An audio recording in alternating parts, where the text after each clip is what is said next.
I pick up usually, like, not usually, but when I'm like in the mood to do takeouts, often when I pay, there is a difficult to escape menu for a tip, you know, even though I'm not, you know, like dining there, I still have I always still pay tip, you know, which is becoming a bit of a burden. Yeah, I know how you feel. I can have a similar situation for a lot of stuff as well. But then, you know, when I go to certain restaurants, and like I know the person who owns it, I know the people who work there, because I'm a creature of habit, right? I go to certain places and I know where I go to eat. Because I have to know what I eat and I have to know the people. But I go there frequently because, obviously, right? And so, you know, I care about them and I do actually tip voluntarily. You know, if you can make an impact. If you can't, then you can't. But, like, if they render a good service and you really think that that service was great, then you show it through your money. Like, it's good, you know? Yeah, no, I always tip, but it's just, you know, like, it became, I guess, with all the inflation stuff, it just became more evident. And you have to have actual surplus income, and this today's world doesn't have surplus income a lot of the times anymore. You have to pay it on some fucking service somewhere that you need for this thing over here. You know, fucking, maybe you live in a place where the weather is horse shit most of the time, so you play a game that you had to buy, you know, or you fucking pay for Spotify Premium so that your brain doesn't rot from all the ads. So it's where all your disposable income goes.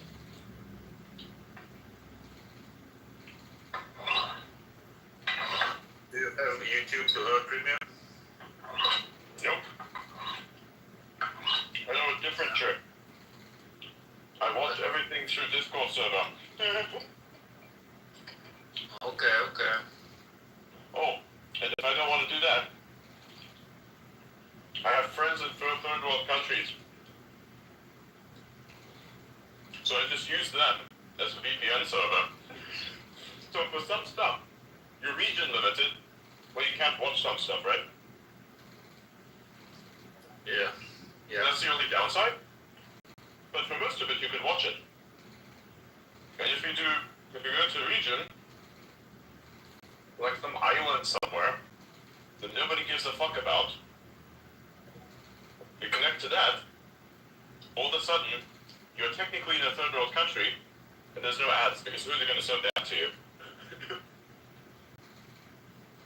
Oh wow, I haven't thought of it that way. Yeah, it's like, it actually costs less.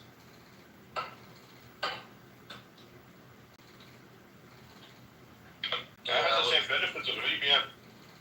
I was thinking to go like premium, because I mean I do like YouTube. Like I like the content is incredible, you know, and I was thinking to go for it, but haven't pulled the trigger yet. There is no VPN service that provides you access to a country that's limited.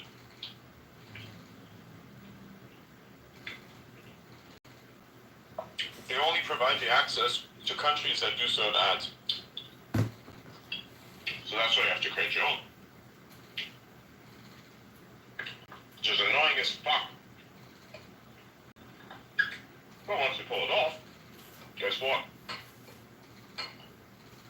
You got a VPN server now, bro. Your own. And no more ads.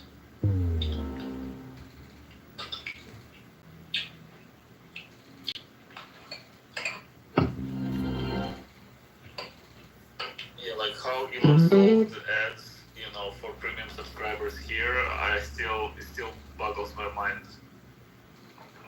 I uploaded that thing to the Discord, the clip we did. What clip? Remember we did the little thing and said, "Hey, what's up, guys?" Remember that? We're great. It's on the soundboard now. By the way, I can't hear Google. I don't know if I otherwise you drop down and come back, or? I drop that, come back. We will make sure to bring supplies back up. Alright. Well, this fucking steak is next level, man.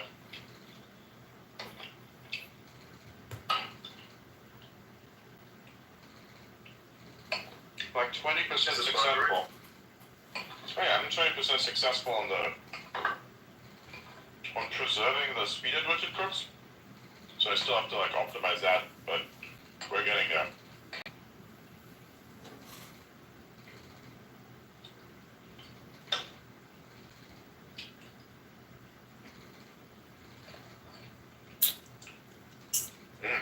We're starting to taste like steak from a steakhouse.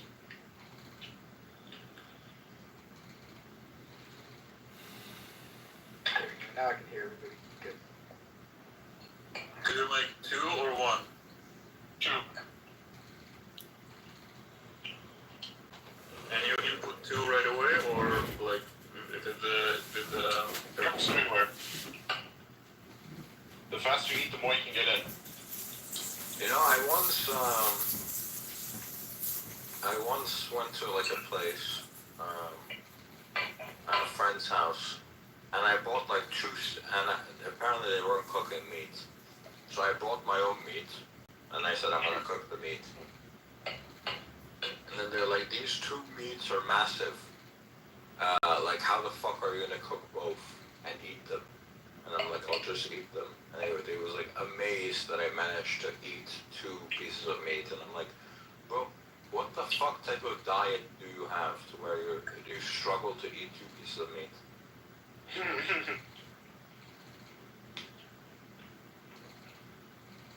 It's probably because you eat all this fucking fiber in the morning.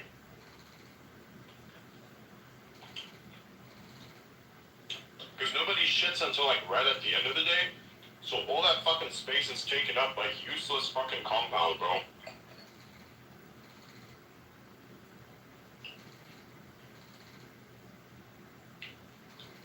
Like, why would you want to fill your gut with fibers? Yikes.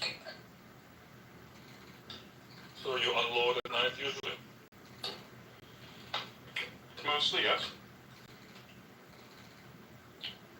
But I actually tend to eliminate fiber out of my diet entirely, so I don't have to unload as much. And when I do, it's not painful. Yeah, but seriously, I'm trying a high fiber diet. Let me fucking tell you. You'd have irregular times at which you need to go to the toilet. Really weird.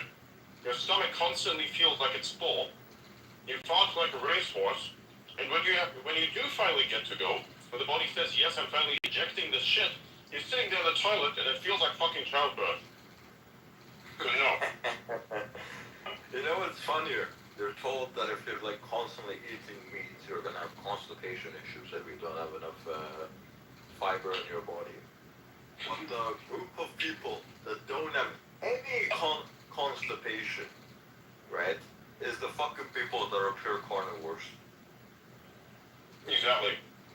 Like, first of all, you don't shit as much, and when you do shit, it's not annoying. That's something I've noticed. It's like really weird. I actually don't shit as much. It's just brilliant for traveling.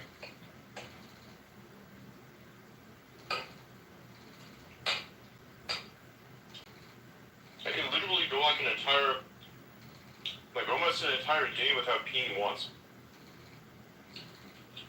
That's another thing. Keep it all hydrated or How many liters do you drink a day? I don't know. 2 to 3. Depends on what I'm doing. If I drink like coffee or something, that's usually when I have to go to the toilet for going. Like the amount of caffeine you intake increases the rate at which you have to go to the toilet to pee.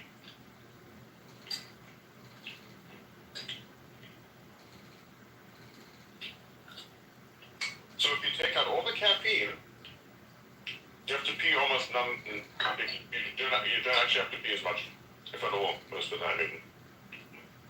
Because the body's trying to get rid of the toxin, that is the caffeine, right? And so, it does this via various different means, one of which, of course, saying, fuck this, I have to drink something, and then,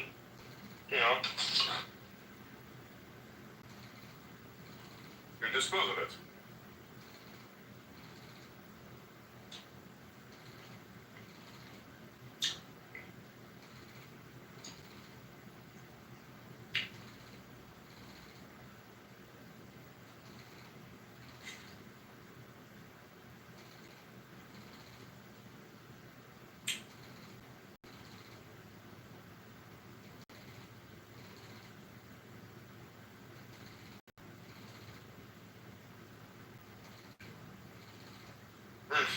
Delicious.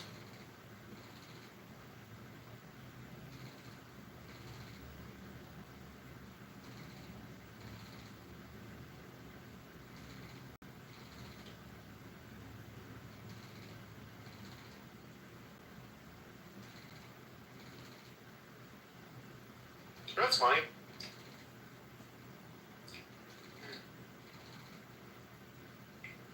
So Elon made a vote, a poll, to decide whether or not, decide which candidate is the most important. Of course, in this case, very interesting number, turned out to be 73% of people voting for Trump, and 27% would be voting for Kamala.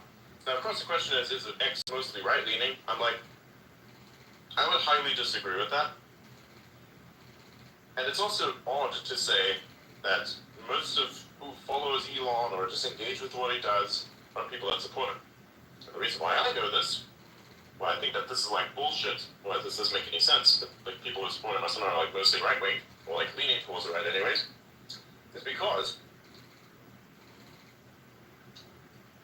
look at the engagement sometimes and look at some of the people who normally engage with me. I get some really weird trolls. They would even subscribe to me sometimes, which I don't understand why you'd want that, but you're doing it. So that's fine, I guess. If you want to troll me, but you subscribe to me first, cool. So, that's the thing that happens. So, I get actually a lot of engagement from people that dislike, Elon himself, right? And Elon himself does too. He gets a lot of engagement from those people, actually, which is something that is often underestimated. So to say that it is largely, right-leaning makes no sense to me. I totally disagree with that. And then so, to kind of cement this, fucking Krasenstein of all people decided, I'm going to post a poll on Threads. So this guy, whose entire audience is built off of one part hatred for people on the left, and 3 to 4 parts just people on the left, is now going on the most left-leaning platform on this planet, which is Threads, on his own platform, to post a poll. And then say, it's 90%. Which is funny because it's 90%. I wonder who the other people are if you're going to an extreme left-wing platform, because that's exactly what it is. Go there and you'll figure it out yourself. To see that just kind of makes me ask, oh boy, who are the 10 to 3%? What's going on there? So that's something. It's right-leaning from the position of the vastly left. Yeah, look, we're all centrists here. We're actually not erring in one direction or the other. I would say the Mastodon is probably more left-wing. Okay, Mastodon, sure. But I'd say it's more progressive. I'd say that Threads is more progressive in the sense that it actually has an audience. Because when's the last time that you've seen somebody use fucking Mastodon? It has tens of millions of users a month. I have never seen any single person on here talk about Mastodon, ever. I see a lot of YouTubers that I watch that, tech YouTubers that I watch that I like, but those guys are very clearly left-wing. Those guys are always promoted Mastodon over YouTube. Not YouTube, over X. They usually have tens of thousands of followers or hundreds of thousands of followers there. It's pretty active, not as active as, it's more active than Threads. Wow, you get a lot of engagements, Adrian. What? You What's got, that? you got like 2 Elon comments in the last minute. I have? Yeah. 2? Yeah, one is great and one is emoji. Wait, which one is great? On your Trump's post. Oh, the COVID one? Yeah. Military COVID. Oh. Oh, okay, yeah, that makes sense. Yeah. Yeah.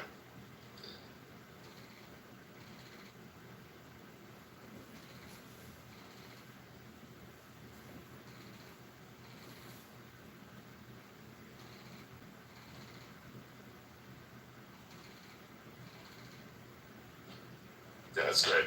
I really hope he does that because those people deserve, compensation for the shit that they've been through. Yeah, 100%. That was like a literal disgrace. Yeah, I still remember that. Like, that was just crazy. COVID-19 was the weirdest thing ever, for me personally. Yeah. The worst thing was the people that didn't understand anything about it were then the people who were like advocating in one direction so heavily, were trying to like basically report everyone for like not putting on the mask 100% of the time even though it didn't fucking work. And then it was just insane. Like all the worst people, like these fucking bitches from an HOA department coming along trying to control your life. Like it was insane to me. Right now that we're on the topic here, the HOA, which I'm pretty sure people know what that is, the Homeowners Association, is basically a bunch of authoritarian have-nots that want to be haves and pester you and terrorize you if you don't follow their weird tyrannical rules. Like, for instance, you're not supposed to have a certain number of cars in your driveway, you're not supposed to have a certain type of car in your driveway. It's insane. Oh, and you have to report if certain people stay at your place. It depends, of course. These rules vary from neighborhood to neighborhood, right? But this is like one of those things. Who the fuck needs a neighborhood association? These people can go fuck themselves. Like, I don't have anything to do with it. This is why you want to have your own property independent from all this bullshit, because it's just not something that you can really live under. And truth be told, the people who live under such institutions really did it to themselves, because if this is something that you value, like if freedom is something that you truly value, why haven't you said anything about this? Why don't you do something about this, right? Like certain people that complain about this and like they have their own activism on that for sure. It's great and it's awesome and it's something that's happening. But why is nobody else doing this at the same time? It's because the problem is, by and large, this is a very, very interesting fact of reality, is that people their freedoms have been taken and withheld for so long that they wouldn't know what to do with it once they have it, to the point where if one day they do actually get freedom, they will actually reject it and see it as largely irresponsible to receive any freedom whatsoever. Case in point, Flux, the largely uncensored AI, What did these people do the moment it came out and it turned out you can generate virtually any image with this? Hey, I'm going to generate a picture of Donald Trump and Kamala Harris in a plane heading towards the Twin Towers. That was their response in saying, oh my god, it's so irresponsible to release this. First of all, it's an AI. Saying that it's irresponsible to release something like that is like saying it's irresponsible to have sand because someone can take a sand castle and instead of, arranging the sand as a sand castle, turn it into a dick at a beach where there's like a large population there with a certain age that should not be seeing something like this, right? It has nothing to do with the sand because the sand by its own nature doesn't take on the shape of the dick. It is you being a retard turning the sand into this thing.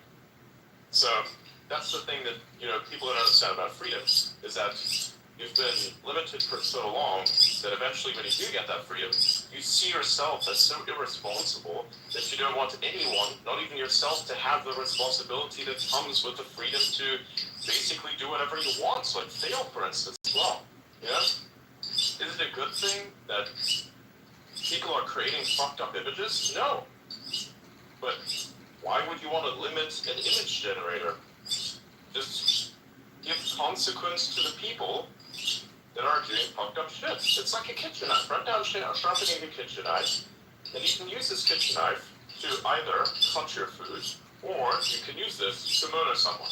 The majority of people use this to cut their food and not murder someone, but on the off chance that someone does murder someone, does this now mean that there should not be any kitchen knives anymore? Or even so, that there shouldn't be a very particular type of kitchen knife, or that every kitchen knife should be tracked, numbered with a serial number like a fucking gun? Probably not, right? But that's just the same argument. Same thing also applies to AI. It's what most of the safetyists don't get. And I have looked deeply into AI safety and know how most of it works.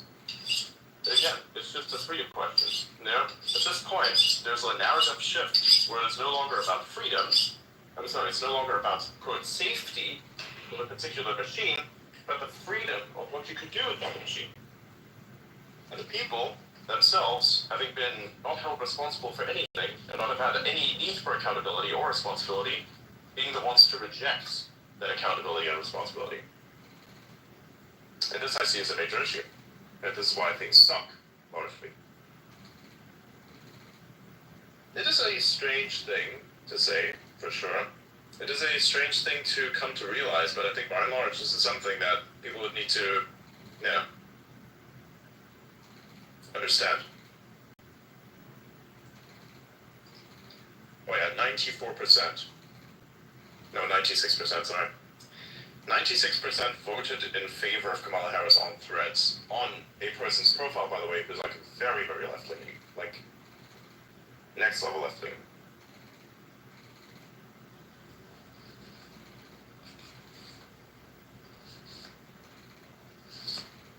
How would you even conduct an actually unbiased poll on a social media platform?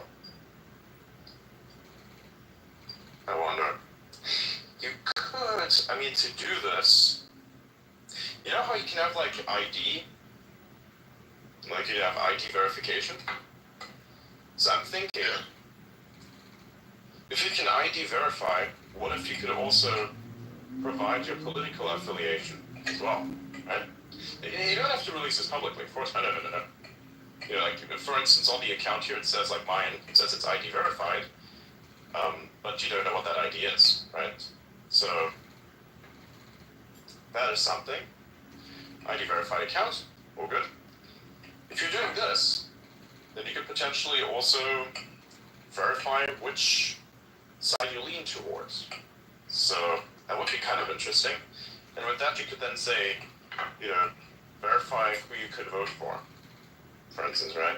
Like, oh, you're this or that, or like, this is the many people that actually are, yeah, I don't know. I was like thinking that would be a nice way to verify it. Like have a poll with this on, so you actually generally know which one of these people are. Be additional information. It's not entirely essential. I think it's actually not even necessary, but it would be interesting. But yeah. By and large, people need to calm the fuck down. You need to stop causing so much drama about a poll on the internet.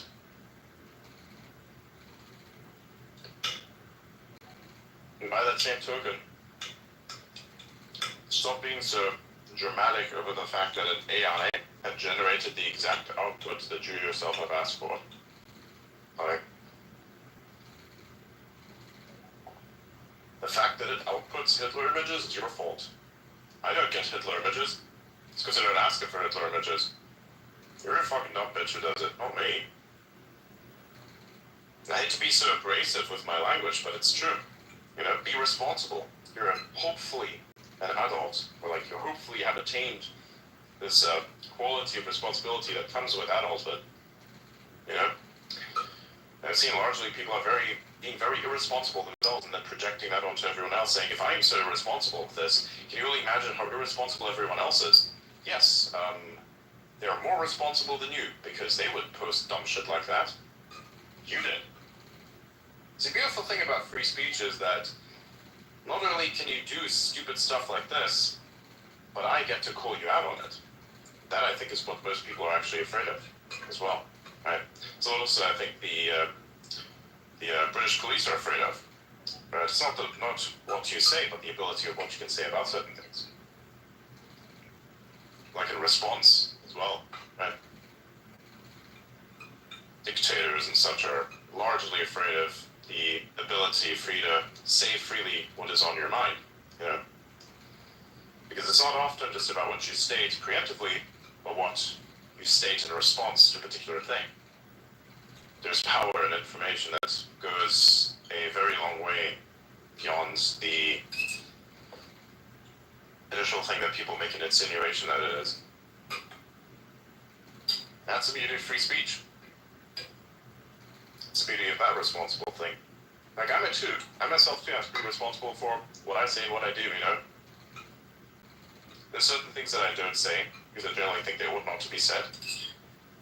And there's things that I do that I think definitely ought to be said. Like what I'm doing right now. Like, you could probably see that I've integrated a lot of swear words into what it is that I've said. Now, of course, you know, I think that kind of does a disservice to my character, but at the same time, you're going to remember that.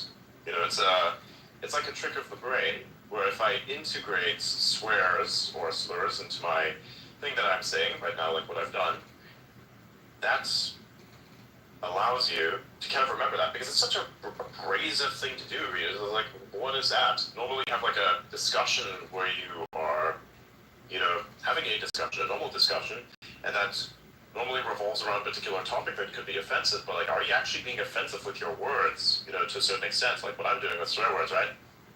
Not that many people actually do that, but I do that, so you actually get the point, because it's so abrasive, it's so out of fucking pocket, it's so uncivilized, right? And of course, I 100%, I totally acknowledge that. But like, yeah, that's freedom. It should be like this. You should have the freedom to tell me fuck you. Like, I can say that to anyone, and anyone can say that to me. It depends on how you'd react to that, for sure. You know, like outa. Yeah. Yo, outa. Fuck you. See, there you go. So that's freedom right there. And that's also security. The fact that he laughs and is not offended by that shows you a sense of self-security. You know what I'm saying? That's what it's all about.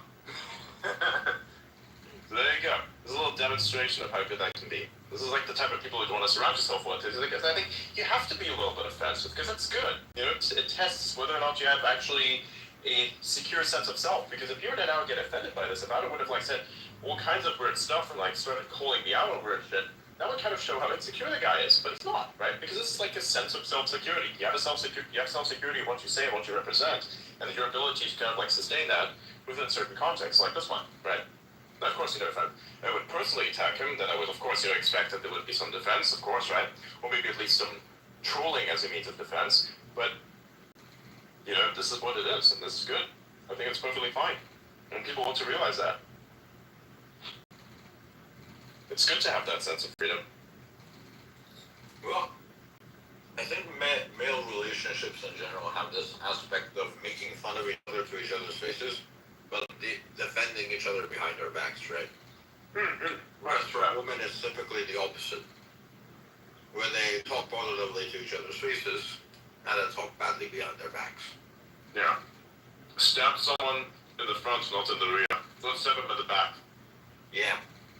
Always stab someone in the front, not the back. Yes. Like, I genuinely, what I would say is what I would say to almost anyone. You know, it's like of course, you know, it may remove some swear words, right, for a more civilized context where generally have to behave, right, because it's all about articulating your point more effectively, right, but it's still saying the same things. You know, so this is something that I would publicly say in any context, actually. I would have this discussion, I would have a debate around this discussion, and I would not shy away from it, because why the fuck would I? Again, sorry about the swear words, but yeah, that's how it is.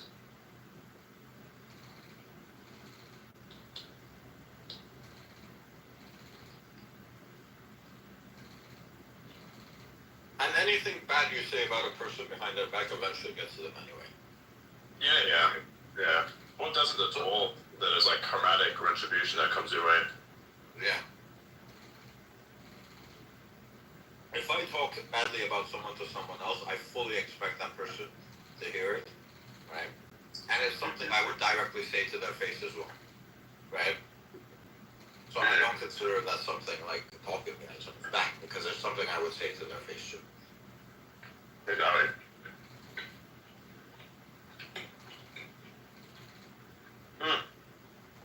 This, by the way, is how you filter out narcissists from your life.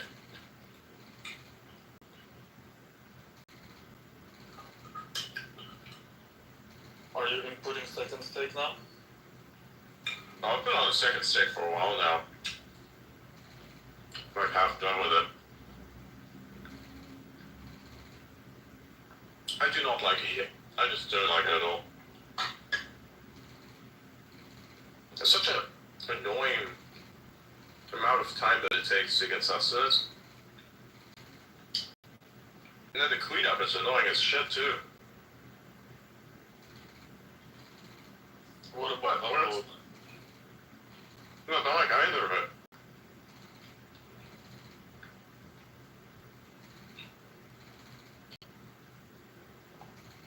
Like, I think it's messy. Like, who the fuck wants to turn into a human crayon? Like, explain that one. I don't. Granted, I think there's some people over here that have a very fucked up ass mindset, and that may enjoy this to the certain extent that it is quite irrational, from my perspective. If someone would call that kink shaming, I would call that motherfucker as depravity. Yeah, remember in the movie like Dictator? Like there was like a concept that Kim Jong-un doesn't have a butthole. The fuck? Or no, sorry, it was the interview. Oh yeah, I was so confused. I was like, what the fuck are you talking about? Sorry, I was like, wait. similar context, yeah.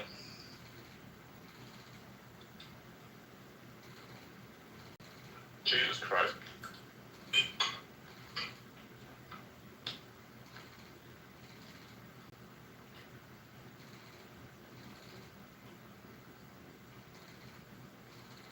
God, I need a Kim Jong-un on X. That would be so entertaining.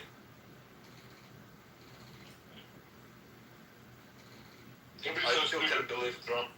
I still can't believe Trump actually went there, and like that was like That guy's hands. imagine crazy. Yeah. Yes, sir. It was like, imagine if that whole spat, like it was all happening on X on Trump's side, but it wasn't happening on X from Kim's side. Imagine if that whole interaction had just taken place on Twitter at the time. Oh my god. That was. Dude, if he comes here to X and uses this, of course it's not going to be him directly using it, but that account is going to get absolutely trolled constantly. Like, this guy would not want to post, and if he posts anything, you'll have like some supporters sarcastically supporting it, and the other half is just trolling, like endless trolling. If I was a dictator, I would do that just to show myself my sense of security. Because if you're really like super powerful, you would look at that and say it's funny. Yes, exactly. That's what I would do as a dictator too. But if Trump gets elected, he may actually get Kim on X. Oh my I god. hope so. I hope. Dude, that'd be so crazy. Dude, I want to see that comment section. I want to see that comment section so bad. Where's Dennis Rodman when you need him? I know. I mean, you have Putin on here, technically, right? Operates the, that official Russian account, right? But it's not like Putin, his face and his name and such. It's not on here, but to have the actual dude on here, North Korean. There is only one IP. There is only one IP in North Korea. That's Kim. Exactly.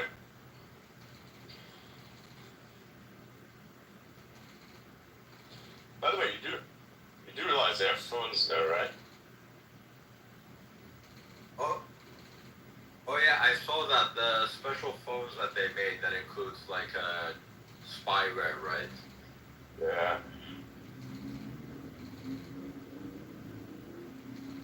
The fact that that country still exists is fascinating.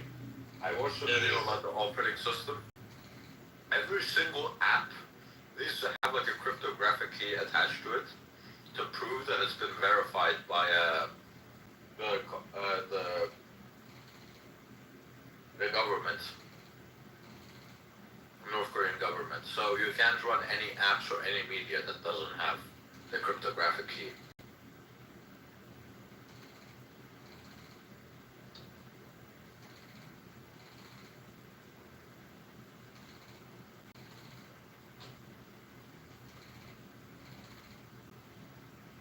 Yeah. But I think that would be great. I think that would be absolutely great to have someone like Kim Jong-un back on the platform. Or like, to come to the platform. So, given that Trump has like what 90 million followers, how many you think Kim can get? No, I think he's gonna get like probably like 10, maybe 50, something like that. I would say that's 100% that actually could make sense that someone like that would get that much, you know, following Kim Jong-un. Hey, look, imagine you're taking this conversation out of context. It's going to be like the weirdest thing to possibly listen to, like me saying that Kim Jong-un should be on the platform. But I'm just saying, you know, for the true execution of the concept of free speech, you ought to have someone like that on here, because just imagine the comment section of trolls. That's just pure entertainment, and you know that would show strength. You know, that would actually show strength. I mean, look, it's not like these memes could be circulated in North Korea. They'd be instantly shut down, right? There's no way to spread it.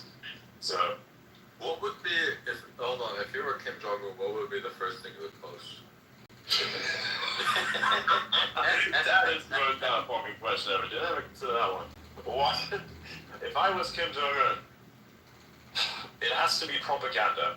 It has to be propaganda. What if I went with it like the Russians did, and it would like say you can come to the country in some way, you know, like recruit people, like fucking Hotel California style. You may come here, you may check out any time you like, but you can never leave.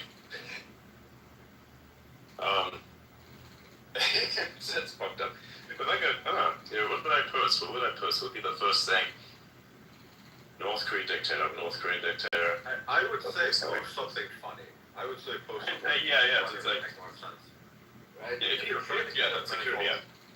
Yeah. Rocket Montage said to Elton John's Rocket Man. Oh my god. Yes. Underground nuclear test. Oh my god. Yes. Imagine he would post every test results on X. I mean, no. Oh my god. I mean, look, they're announcing it to the world anyway, as it is. Oh my god. See, that actually would be so good. It would be messed up, I think, to a certain extent, of course, right? But, I mean, the freedom of this would be incredible.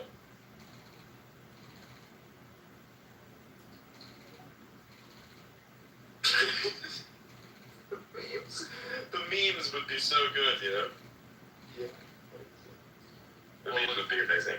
When they had an interview with Elon, like he actually like Trump told that story, right, about the Rocket Man. Yeah. Yeah, it was. I'm surprised he brought it up. Rocket Man. Oh, yeah.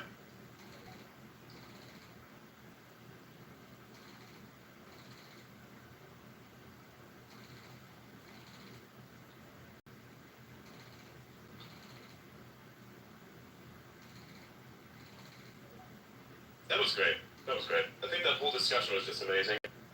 Can you imagine here? That's, Rocket Man montage with the fucking rockets and shit. Perfect. That is, dude, if you would post that, the internet would just completely implode.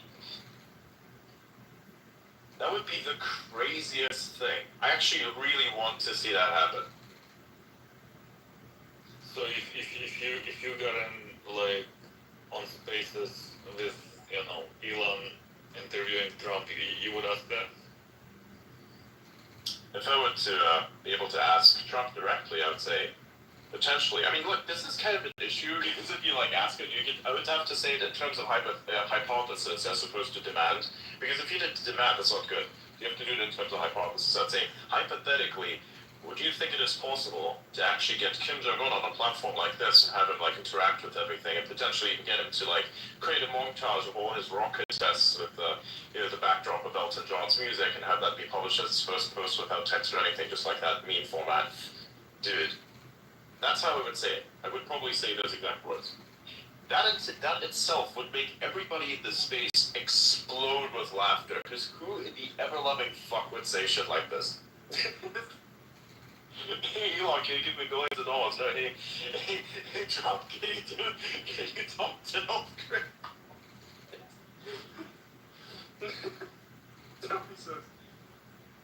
Yeah, thanks, Freckle. That was like an excellent suggestion. You're welcome.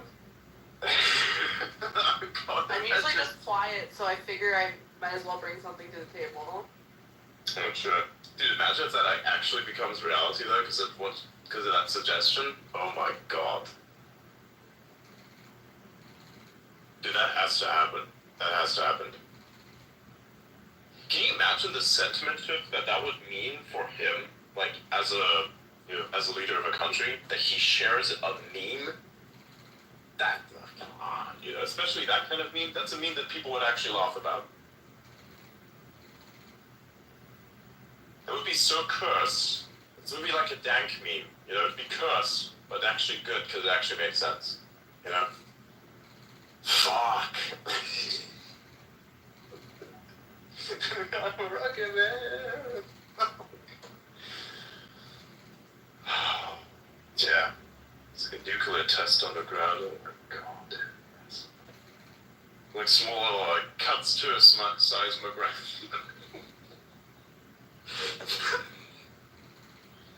Oh yeah.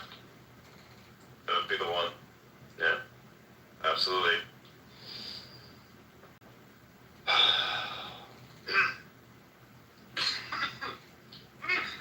Excuse me. Any other suggestions?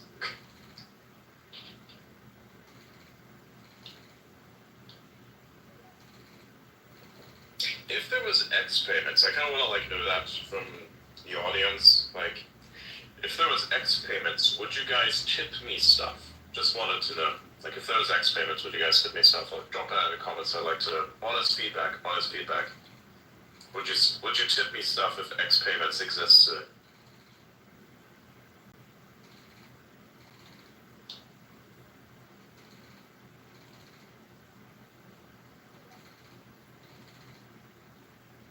Yeah, tagged here under. Jesus Christ. It's what North Korea means.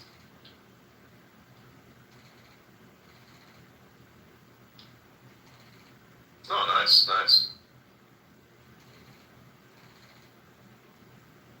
If you're free to bob. Let's take my engagement. Nice. Yeah.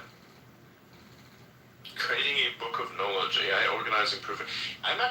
There is something that's coming that is like that, but it is an open browser type library. You'll see this in the future. This is coming. It'll be the first to know of the actual library.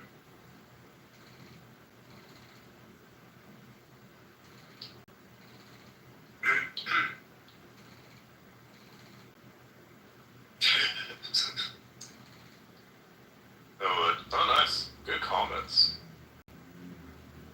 Cool support. I love you guys. Yeah, I see a lot of people already subscribing. Like, that's epic. Very nice. Happy to serve. Like, imagine if you'd like me to play some sort of video game and they're like, you'd fund that. That would be so funny.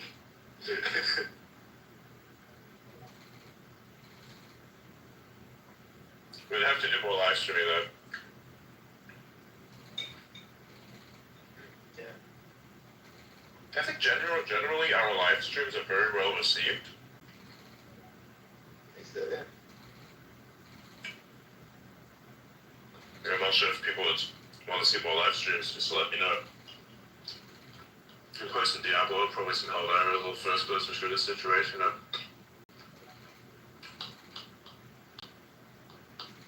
That'd be fun. You know, it's funny. When I entered into the AI sphere for the first time, a lot of people on the left started following me. This is very weird. And now, I'm posting about certain news, now a lot of people on the right are following me. I'm just sitting here in the center like, shit.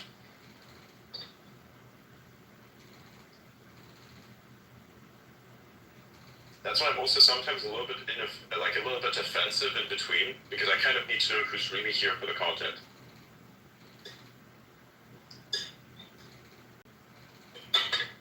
Joke's on you, I'm here for defensive content.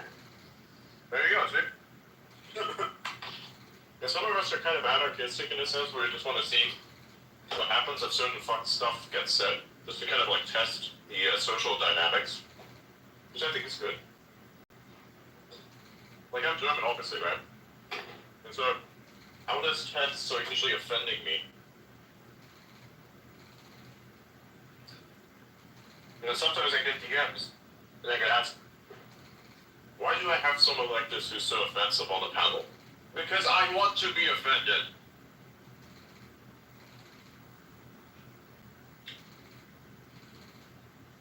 Because it's like playing CSGO with semantics.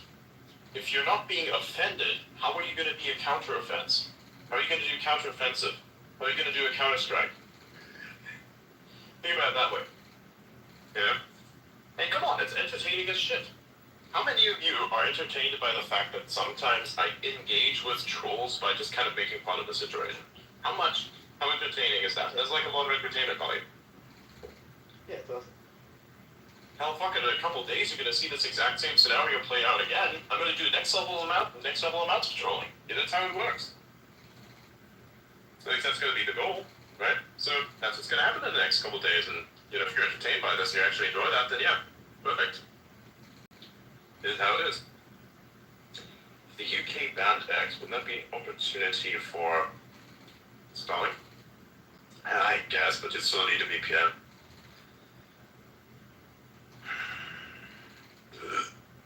ENS shipping with crypto? Yeah, no, that's the thing that happens. You know, as of now, Yeah, what's up? Starlink is not going to be able to do anything because they still need to make contact with ground stations. Yes. So you're still going to be subjugated to the UK's laws. Yes.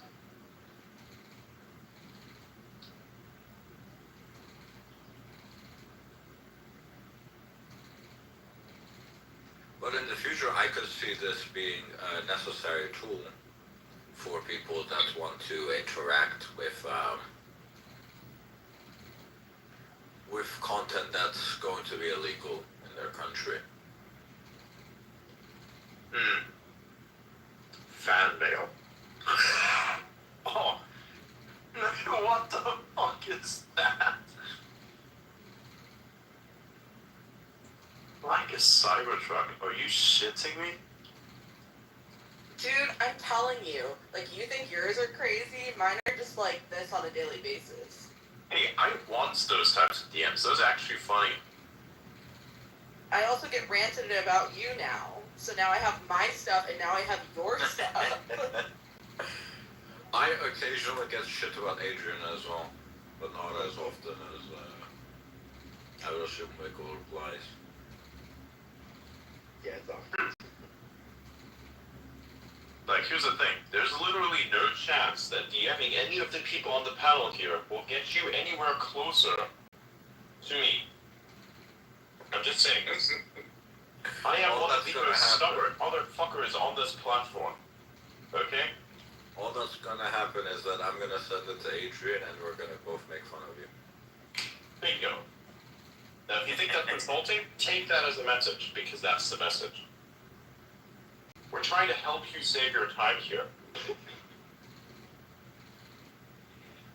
You know,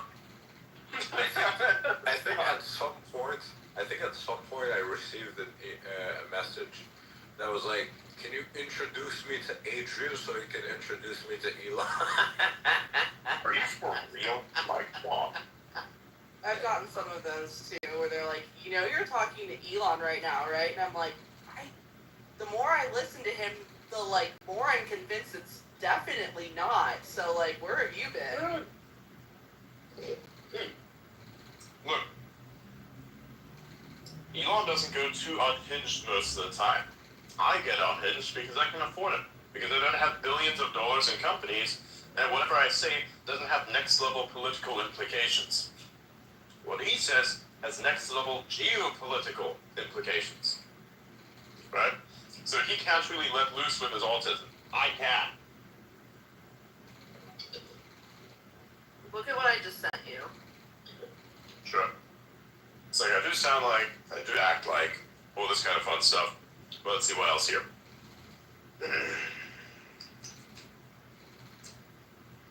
What the... What? Wait, what? What the fuck? Wow. Dude, that You're person telling me, redefining... dude. Dude, I don't know. Somebody's like redefining the meaning of cybersex or some shit. What the fuck is this? It's not the early 2000s. This is not the early 2000s, and that movie fucking sucks. Like, I don't know why everyone was like so obsessed with those types of movies. Probably just internet romance, because nobody knew how to use the internet. Today's internet romance is, Aw, sweetie, you didn't have to troll him so hard, but I like it now. some bullshit like that. At least that's how most people would imagine it to be.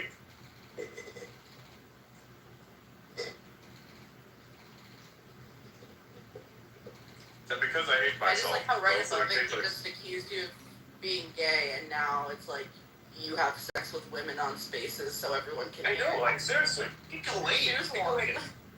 I'm either gay or I'm not. Like, what am I, bisexual? Half in, half out? Like, what am I doing? What are my commitments here? I feel like I understand the role I'm playing. Like, what is that? Am I the receiver? Am I the giver? Am I both? What's going on? Both at the same time. Mm-mm. Roles reversed? Well, what are we doing?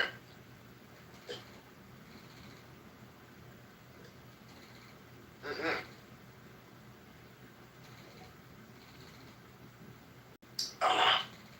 They're like, there's like this one place that's like nearby. They make like iced coffee. And I thought and I tried it and it was not too sweet. So I decided to get some, just kind of treat myself. Like, I know, it's not good for your diet, it's not this, it's not that. But, like that weird fucking video from Meat Canyon. As long as it's in within my macros, I can pretty much eat whatever I want.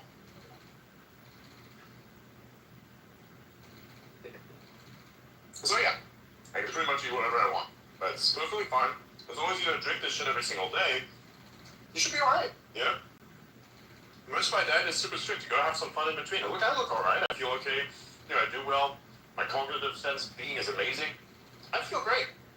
At the end of the day, that's all that matters, you know? I feel like basically psychologically torture yourself into having like some super disciplined diet you don't have any fun whatsoever. I don't really think that's living. You gotta enjoy the moment a little bit sometimes. Just as long as it's sustainable, you know, it's fun. You gotta play a little video games, you gotta play like a little bit of something here and there. You gotta have like a little bit of that sugary drink that feels like crack when you're having it. That's good. It's good. Yeah, I never get, when people say that video games is a waste of time. Like, then you can say life is a waste of time. Like, look, I will agree to a certain extent that it wastes your time. If you like playing certain games that just have no sense. But like, you socialize with your friends, you have a kind of conversation, and you unplug from reality. Like, you can decide, are you going to get drunk, or are you going to play video game with your friends? Because here's the thing. When you get drunk, everyone's retarded. Literally, it's literally what it does. It slows down and temporarily even disables to a certain extent, which is why you walk like a fucking idiot when you're drunk, super drunk. The communication of your neurons. So it's like the literal definition of like slowing down the process of your brain, the processing ability of your brain, or even disrupting it entirely. Which is, by the way, the actual definition of retardation of a system is the slowing down of that system. It's the engineering term. That's actually where the fucking term came from. It's misrepresented by people on fucking like Xbox 360 lobbies.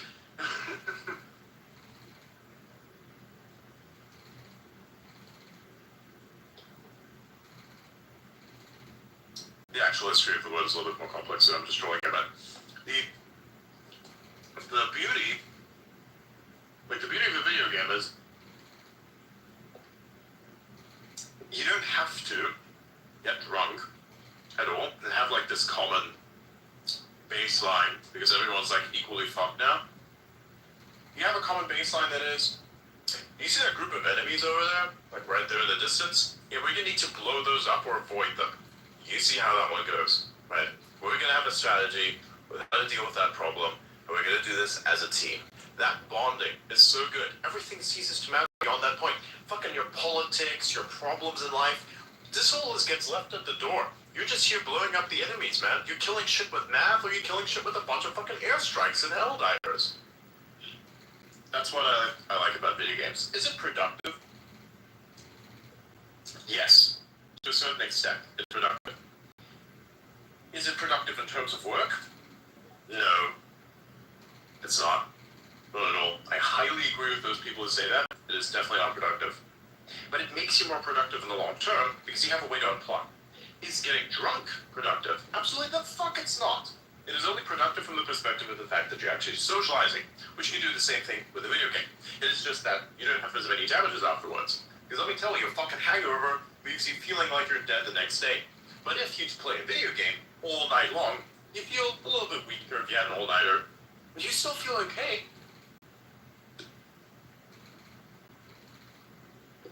Like, Bly's over here is much older than I am. I'm pretty sure you can vouch for that. Yeah, definitely. You're like, how old now? I'm in my mid-30s, yeah. There you go. So he's in his mid-30s. I'm in my, like, mid-20s, right? So we both share the same sentiments around video game, right? So like I say, the video games themselves are not productive. It just doesn't make any sense, you know? Like, it's good. It's better than getting drunk. You know, you want to be like shit-faced drunk at the university, and then you're like fucking, you're this random bitch who like accidentally deep throats a guy and says, "Oh my god, this was totally not my intent. I just did this. I was out of control of my own fucking brain." Like, yes, because you were fucking drinking like a crazy person. So you can either have video games or you can have that. Which way, Western man, girl, boy, whatever in between?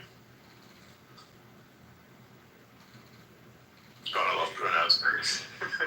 The iFunny account is 100% you. Want to come up and talk to us about meme? That'd be funny. I'm not sure if there's like an intern that runs this account. If you are, let me take a look. I think I want to applaud your work. Let's see. What do we have? Magma Luigi's Restaurants. Purple Manor. Well, let's see what's posted 19 minutes ago.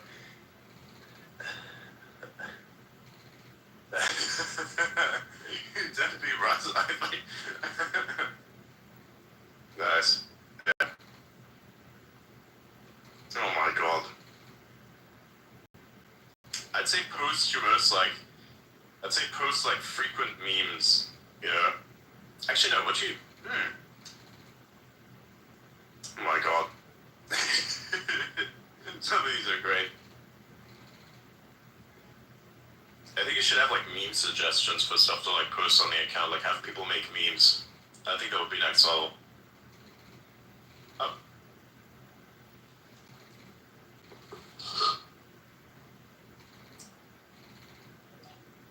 Your iPhone mic check, you on the stage, you wanna speak? So I heard you're a fan. Glad to be here. Thank you for having me. I love being patient, yeah. Also love the platform. Good at aggregating.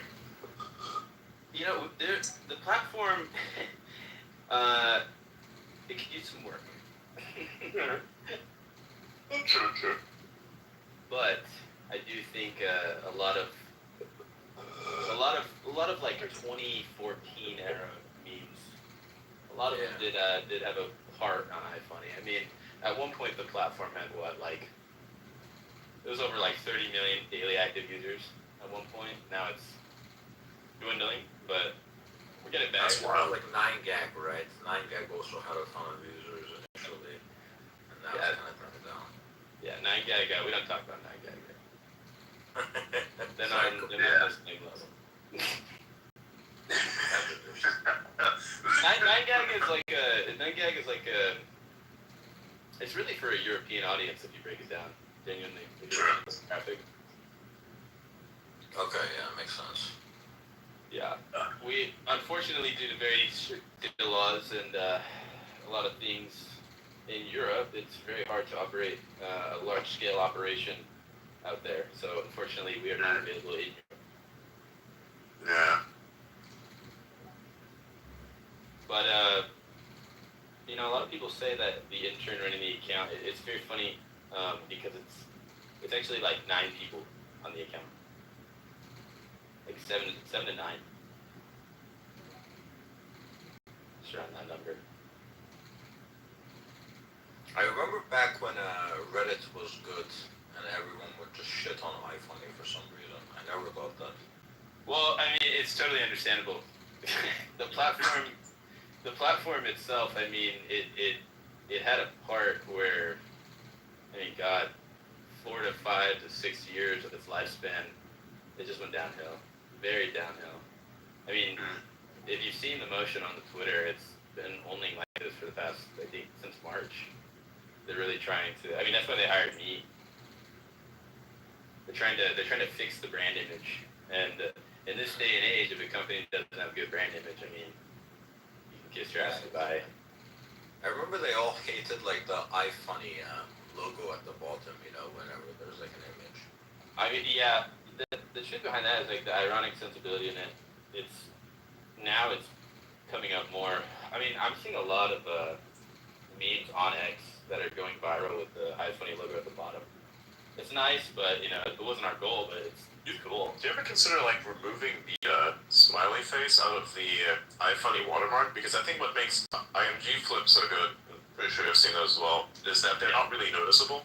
And it's like just subtle, right? So I'd actually recommend removing the obvious hint to that there's a watermark out of the watermark, right? The smiley face. That would be my suggestion. We've been thinking about it, and it's a tough conversation because it's such an iconic piece of marketry. I mean, if you really think about iFunny, the brand itself, it's kind of a brand anomaly. I mean, really, so many people know the name, but at the same time, so many people either hate it or they used it back in the day.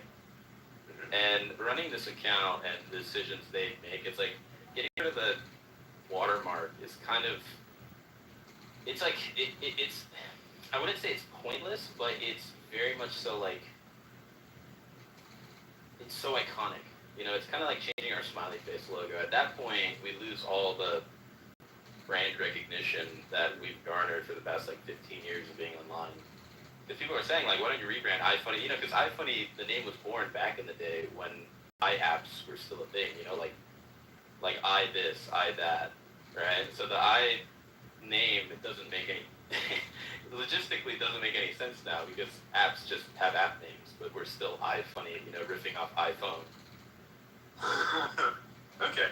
Yeah, I get that. Makes sense. Yeah. So it's a a branding decision. I do agree though, making it more subtle might help, but I personally was trying to go towards like a watermark that kind of spans from top to bottom, like how TikTok, Instagram all have them, especially for videos and stuff. But because you can just crop that shit out. Realistically, the iFunny watermark at the bottom is so easy to crop out. But I think the irony, people like it. You know. I will say though, I don't think that type of watermark would work on iFunny because those types of watermarks they exist for the creator, not the platform itself, right? Yeah, the one that's promoting. The platform is at the end of the video. Yeah. And that's if it was, Go ahead. that's right. I was gonna say, if like a lot of the memes that are on iFunny, if we're honest, they originated from 4chan, right? So it's gonna be taken from yeah. But if they're originating from 4chan and then they end up on iFunny, then iFunny is taking the credit for it, right? And Yeah, I don't think people would like that. There's a big thing we're actually trying to fix for overall the platform's image, because I'm not going to sit here and lie to everyone and say we're not a repost platform, because as of right now, we're basically a repost platform. There's no way to really create content on the platform that gives the user any sense of trust that the platform has content that is originated from iFunny. Do you get what I'm saying? So you're totally right. Right? It's like iFunny is kind of taking credit for other creators' stuff, and then we're trying to change that narrative. We are genuinely trying to change it. We're trying to implement maybe some sort of creative outlet to give to our users so they can, we can switch the narrative. We can try to create a platform where users can actually go to create instead of go to repost. And that's kind of it. We have a lot of stuff in our overall kind of roadmap, but that's one of the biggest things right now. I think that bugs me the most about the platform is in this day and age for UGC platforms. I mean, if you're a repost platform, there's no point. There's no point to download us. There's no point to go to us if we're going to be basically sloppy seconds. Do you have like meme templates? You know what I mean? Like you have meme templates so you can like expedite the like that's kind of what IMG Flip does, where you can like make that easy. Do you have that as well? No? Right. So here's the thing about that, and when you really start to understand the meme community deep down, it's not really like, it's almost, this is how I like to explain it. It's kind of like a parent to child relationship. So if I try to tell the kid and give them the tools to be, if I try to relate to them, if I try to relate to my son or my daughter and say, hey, I'm cool, I'm hip, look at my meme templates that I've made for you, right? I've made for you. The kid's going to rebel. They're going to think you're cringe. They're going to think you're out of date. They're going to just, it's the nature of things. But if we just create a kind of creative platform and give them the tools to be creative themselves while not putting too much focus onto it, we can kind of switch the psychology of that and almost let them create the funny stuff. Because at the end of the day, it's about the user. It's not about us being funny. I mean, it can be. That's why we try to make our Twitter page funny. But we really want to keep the creativity in the hands of the users instead of giving them templates that we think is funny or that is trending or whatever, and kind of pull more creativity from the users so that people can come to iFunny for unique content instead of like, I don't know, templates, right? Because I think image flip, it's very popular, but it's very popular because the irony behind the templates, like those are, a lot of templates they have are like very old, outdated, and a lot of users use them to like easily create shit posts or shit irony. And, yeah, but I think you should actually err towards that because it actually is very constructive. I mean, look at this. For instance, let me show you a meme that I made in terms of text with IMG, but then like I did the rest myself. Let me find it. Where is it? I mean, don't get me wrong. I still use image flip too. I mean, it's easy, it's funny, it's ironic. If you have that brand image, right? Yeah, and then up at the top, I made that meme because it needed to happen, right? With IMG Flip, because when I want to make a meme, I go there. That's the thing. So if I were to say, if I wanted to like have more utility out of iFunny, that utility would need to be very upfront, not complex at all, and just basically that, where you have not just the meme templates themselves, which you definitely should have, because if the meme is old, it's good. And you should have shit posts. You should assist the shit posting community because your entire existence, I think, to a large extent, depends upon it. Just like what we're doing here, because established memes are great. Making a new one is really tough. If you want to make new memes, you just go to like r/memes on Reddit, right? Like you find the new potential for something to come out of that. But then largely, if you're looking for scale, you just have something that already works and use that as a meme template. So I'd actually suggest something like, hey, have meme templates where users can create their own memes, and also have the ability for users to create their own meme templates, and then to potentially earn a commission or something off of the fact that they created a very high-rated meme template, right? I think something like that. There would be I definitely diversity. agree with the idea of figuring out a way to, especially not only get, like you said, give the creator or users a creative outlet, so they can create templates. But also, I like the part where you added the monetization part. I mean, realistically, that's a big goal of ours too at the end game, because at the end of the day, UGC platforms, if you're not rewarding the user, why would they use your platform? There's so many other platforms that reward users. If you can't reward the user, there's no reason they're going to use your platform. I totally agree.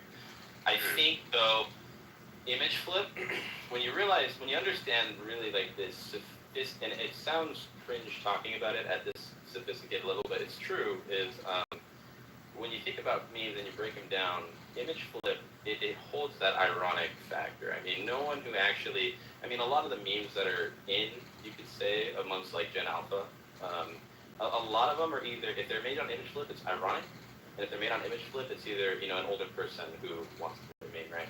A lot of these younger kids, what they're using is iPhone apps, or not phone app, mobile apps like Pixar, KindMaster, or even a lot of memes are actually made on Instagram stories. When you go on Instagram and make a story, type the text, and that's because I'm not going to sit here and say that Instagram made their stories and their creative outlets with the purpose of tailoring to meme audiences. That's the thing. When you give this audience creative outlets, they just make shit happen. And that's what we need to do. We need to give them the most creative outlets that they can have in order to reward them or start trends or switch the narrative for our app. Because if we're focusing too much on templates and stuff like that, it's almost like I said, like the kid to parental psychology. They kind of tend to be like, no, that's cringe, fuck you, and then you have yourself a whole thread on X about this is the dumbest update ever, right? And when you understand your user base's psyche like that, it makes things a lot trickier. But I do have a lot of hope. I do have a lot of hope with how we've so far switched the narrative on Twitter. I mean, to keep it 100 with you, the old team fucking sucked. And honestly, I don't care about saying that out loud. It was really bad, and I think we're gonna get to a point where hopefully we can see iFunny more on the map. If not, whatever.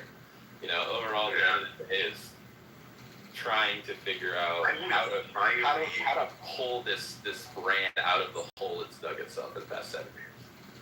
I would highly recommend generating just memes on current situations. Like, you just look at the stuff that's happening. Like, for instance, I just made that meme with a gun emoji because everybody had a meltdown over the gun emoji. You need to do something like that. That's what I would suggest, because it makes more sense that way. You have to meme on current issues, and if you pull that off successfully, that's kind of how you maintain and expand your relevancy.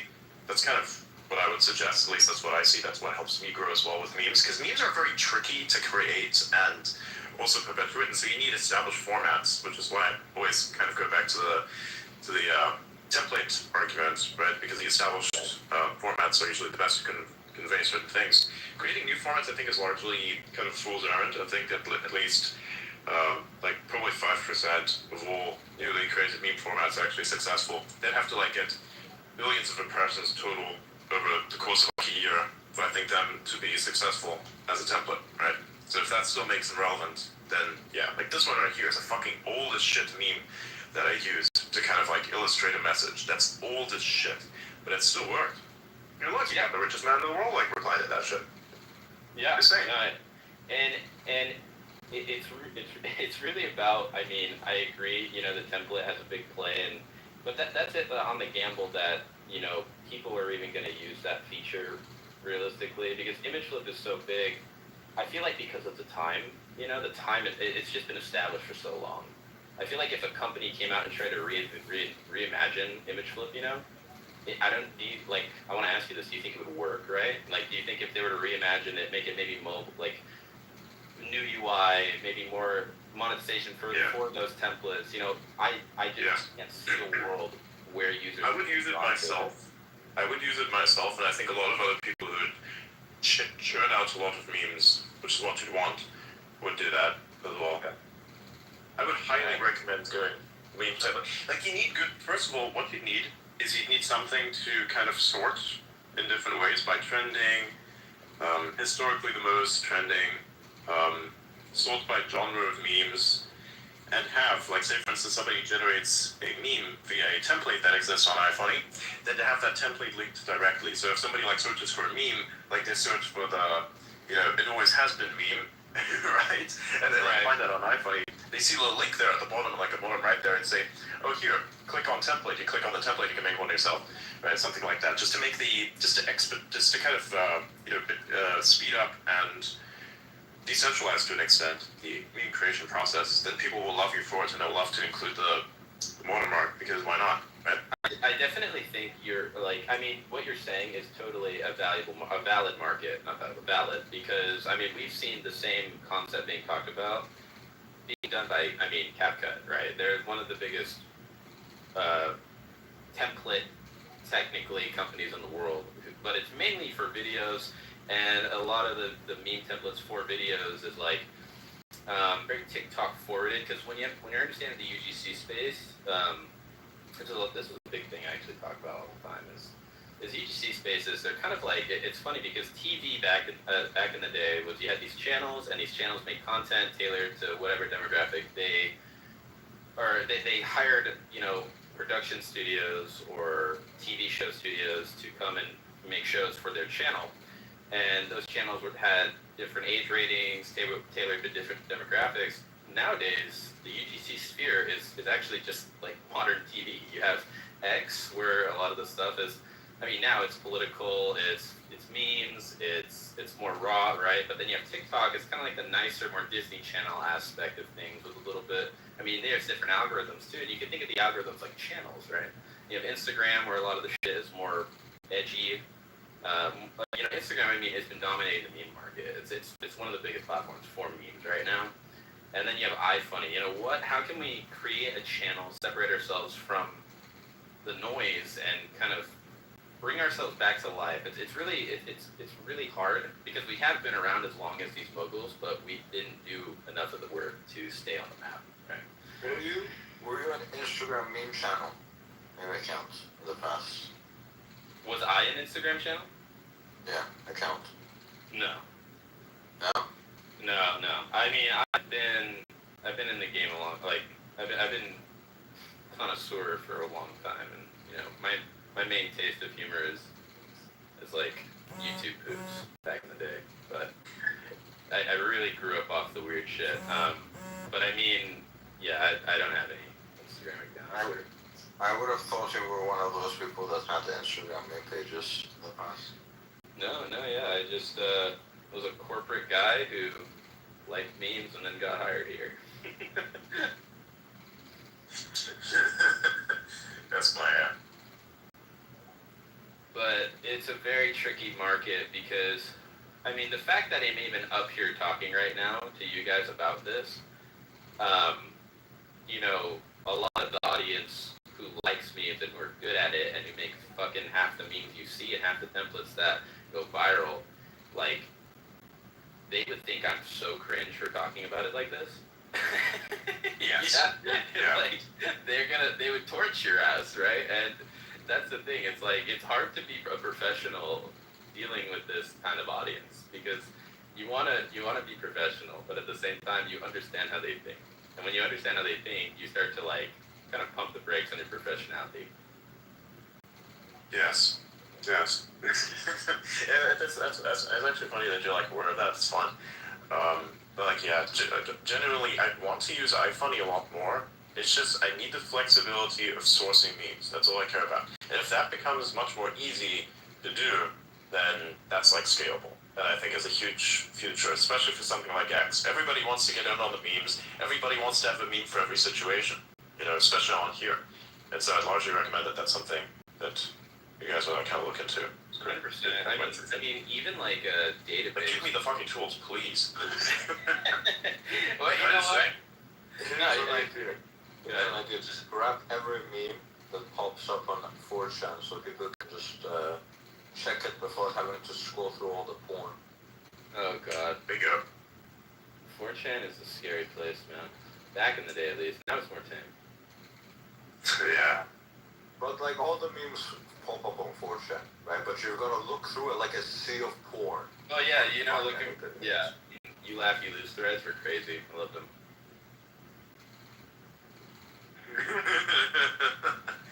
Yeah, those are great. It would be also interesting to kind of like have certain like best performing memes like post those, because I look at the memes that you post, quite a lot of them are funny, but I think they're very specific, you know? Oh, we tailor to a very niche audience. I mean, and that's kind of what we do to set ourselves apart. I mean, because on X right now you have like there are some things I gripe about X, because like I love, algorithms are the future, right? And it's understanding the algorithms more that kind of makes things a little harder, especially on a consumer base. When I like for example Instagram, when I'm on Instagram and I'm scrolling through, maybe I had a bad day at work, maybe I had an awful day or something, and I just want to go on Instagram and watch funny videos. The algorithm does a good part most of the time, but there's an unfortunate part where I have to be interacting with the algorithm with every post that I think is funny. And sometimes users don't do that. They may laugh at a meme, but they may not like it, right? And I know algorithms work on interactions, I mean, even watch time. There's a lot of significant factors that play into it, but I think there is a certain amount of it that can be flawed. And I know right now our team is we're really thinking about how to implement an algorithm that, we're iFunny. We're not going to be, hosting content about information, hosting content about current events, right? I mean, unless it's memes about it, that's the difference. We're trying to figure out an algorithm that separates funny into different categories: political, religious, gaming, anime, whatever you want. And you can be serviced content related to that based off the algorithm you build, instead of it being content like how normally you see platforms. Because we're not a social media platform. We don't claim to be. We're a meme platform, right? And that doesn't really make sense in this day and age, right? Memes are on all social media platforms. So trying to implement an algorithm into a meme platform is a little tricky.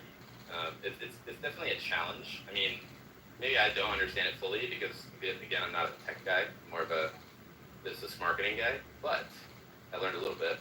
I was a product manager for a little bit. I do think that when we start to understand how algorithms work, if I'm not liking and interacting with every single thing I like, I may be serviced a video that may throw me out of the loop of thinking that I want to enjoy, or the content I want to enjoy. And at that point, kind of my user experience is a little disrupted. It's not ruined. I think that's a portion that we're trying to understand, is how to fix that user experience problem with algorithms. Because I know on X, it's also kind of like a lot of the things that are popular are from like blue check marks that are like super clickbaity, or kind of, it's like I see a cookie cutter of every other tweet that blows up. It's kind of the same thing. And I know that's another gripe from users on X too, especially with me. I mean, and back to your original statement about our like feed being very niche and like kind of tailored. We're trying to I don't know, it's kind of what we think is funny. There is really no strategy to it. It's kind of just throwing. I think just open the floodgates, honestly. Like, here's the thing. I think you build up an audience of many different parts, and it's kind of like about balancing this, like balancing demand. You need at least 1 to 2, I'd say you need at least 3 posts per audience niche that addresses that audience niche. Otherwise, your shit's not going to perform. Especially if you have like a diverse audience. Like with me, for instance, I have to sometimes look for breaking news to post because like part of my audience is breaking news orientated, right? And then so, sometimes I have memes that is a completely different part of the audience. Then I have like hot takes that is also a different part of the audience. All of this stuff performs differently. And then on top of that, you have like slow days and all this nonsense. If there's like a particular political thing that's happening and you're not the one who's talking about it, then you're just kind of going to fall out of love with what's being distributed in the algorithm up until something is being done that's trending again. That kind of goes into your favor, and then you have like a next level stable period. But beyond that, it's just basically opening up the floodgates and doing everything. So like for memes, that's the same thing. You have to like look at how many different niches can you like sustainably address, and then like say you have a couple posts per niche addressing every single niche, and then kind of like randomize that or like layer it out throughout the day. Like have a day where you say I have like this many amount of posts that I'm going to post per niche of a particular thing that's trending in this particular direction, and just kind of post it across the timeline. And I think your stuff will perform much better than it currently is. Yeah, I agree. There have been points where we try, and this is a thing I'm trying to explain to upper level management and stuff like that, is I'm trying to explain to them that social media is a place to build a brand image, especially Twitter, for brands. Twitter is the place to go for brands to get that user to brand connection. And, you know, that's why we do have to kind of open up the floodgates, like you say, post a lot of memes that kind of really take into consideration a lot of people's viewpoints on what they find. Because you're like way too niche. You're like way too niche. That's the problem. We're very internet niche, right? Like deep internet niche, kind of like ironic with a sense of, you know, there's a lot of things that I don't even know how to explain it, right? There's been funny, yeah, there's been so many fucking meetings where we have a tweet that gets like 30K likes, and I have to explain to a bunch of executives like why this is funny, and it's fucking hilarious. I know you're feeling. And I'm kind of just sitting there like, well, you know, it would just be like a big ass guy in a chair, and it'd get like 40K likes, and they're like, why did this blow up? And I'm like, I can't fucking tell you. I have no idea. You know, and I do agree. I think we're still ironing it out. I mean, we've only been on the platform. Well, we've only been doing really Twitter and the strategy for 4 months, and not 4 months, since March. And we've gained so far around 60,000 followers, and our engagement has gone from 200,000 impressions a month to now 21 million. And so I would say it's going very well, but I want to be doing better. Right? Yeah. Again, like I said, open up the fucking. Open up the floodgates. That's what I'd recommend. Like, let me take a look at your posting frequency. Okay, it's like 1. We post a shit ton. 2, 3, 4, 5, 6, 7, 8, 9. Fucking repost 10, 11. That's just 11 a day. I post like 13 posts a day. Average. Let me take a look. You know, we Yeah, like 1, 2, 3, 4, 5, 6, 7, 8, 9, 10, 11, 12, 13, and 14. Yeah, so like that's 14 posts for today. But so like this is the thing. It's about addressing niche, and I'd highly recommend just doing that. Like trying to regulate. Like if there's one thing I would tell to corporate, I would just go straight up. Like maybe I should talk to them. It's about chaos. It's literally just trying to hit the distribution curve, and there is almost no control that you have about any of it. This realization is of course terrible, but this is the way that it goes. So I would say just do exactly what I stated. Expand the niche, see how that works out. It's not just about the frequency of posting, but the content that you post. For instance, I'd say eliminate all reposts, keep quote posts to a minimum, and post things that are like relevant. Just kind of look at what your audience actually engages with, right? I have like 110K, you have 114. And of course you have next level engagement on some stuff. I have also next level engagement on some stuff, but it's kind of like weird to see how that niche plays out. I kind of address all niches at the same time, and that's why I've upped my posting frequency. Because honestly, every banger is a banger in one direction or another, but sometimes it's a universal banger, and that you will hit randomly. And so increasing diversity and increasing frequency through diversity, specifically in this exact verbiage and this exact context of what I'm giving you right now, that is the strategy where sometimes you will hit it big on the distribution curve. Otherwise, it's not. And that's literally unmanageable. You cannot control that. That's the problem with having like meme pages as a corporate thing, because it's an uncontrollable thing. Next level, that's uncontrollable. It's a terrible business to be in if you wanted to appease corporate. It's absolutely like it's one of the worst places to be. Oh, I mean, it's impossible. I mean, like they're pleased because I feel like they're pleased because on a surface level, it's like we have no idea, and that's also another thing is I mean, that's a whole other topic. You know, understand like all these corporations, and this is one thing that was our niche in the beginning, was we actually were the account to shit on a lot of corporate accounts, and a lot of them blocked us because we were kind of the corporate account that was like, how can you, as a corporation, like Skittles, like Snickers, like Wendy's, have all this fucking money and all this, you know, time, and you still don't understand internet culture, right? You know, and that's a big gripe with a lot of consumers. I know it's like, I mean, you know, Hawk Tuah comes out, and all these corporations like, yeah, that's fucking hilarious. Look at the numbers, look at the data. And people, I mean, corporations, they suck off data. They're like, oh, data, oh, it's the answer, you know? And it's like, but they totally leave out qualitative approaches, and that's when they lose every time they hop on, like, social media, because then they get roasted. They're like, wow, this is fucking cringe, you know? No one's actually laughing at Hawk Tuah, you know? When the Hawk Tuah meme came out, I was actually one of the people who literally hasn't published anything about it. It's ironic, like, talking about it is highly ironic, and a lot of people don't understand that, which we find fucking hilarious, you know? When we post a meme talking about Hawk Tuah, and people think we actually think it's funny, I mean, and they're like, I think it's kind of cringe. Like, I guess that there's like deeper irony, but I think the majority of people won't understand the deeper irony. Well, no, I mean, yeah, you're like, which I think is the issue, because like with memes, the ability for a meme to become viral is for many people to find it relatable. This is why I kind of want to hit it on the distribution curve, because sometimes it's really relatable. Like for instance, I put out a post about fucking hoflation, and that thing got like 8 million impressions. That was crazy, right? And then of course, you know, there was the fucking image of Yusuf the Kek, I don't know if the pronunciation was correct. You know, the guy who was like basically Turkish John Wick, and that made it into fucking like news articles. My post made it into news articles. Right. Even though my post, now here's the interesting thing, my post had less engagements than the first post that came out about this, which was a straight up copy pasta from fucking Reddit. Now granted, I used a similar text to Reddit as well, but I named all of the sources, including, in fact, by the way, the person who initially took that image from their fucking TV. It was some random Turkish dude, and I included him in the viral thread that Elon then replied to, and that, of course, made it in the Turkish news. So, like, the numbers on that were lower, but the impact was much higher. Right?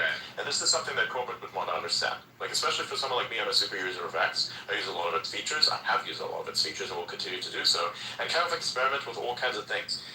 Here's a question. Here's a question for you. Like, you look at my accounts, you kind of have a gander at it and see what it looks like. How much in terms of impressions do you think I get, like, on a weekly basis? That's tough. You know, looking at it, face value, I mean, maybe 4 to 5 million a week. And what about a month? What is the estimate of a month? That's tough, because sometimes, I know for us, we have really hot weeks, cold weeks, so that's great. Given that break, I mean, I would say maybe like 10 to 15 a month, million. So per week, I get about an average of 20 to 40 million impressions. And per month, like this month alone, I've gotten 218 mil. Wow. Yeah. So, I don't want to brag about this. I kind of feel bad about doing that, but no, it's, you know, I'm just trying to help you understand. Like, if corporate wants numbers, those are your numbers. However, I'm going to tell you, those numbers deviate.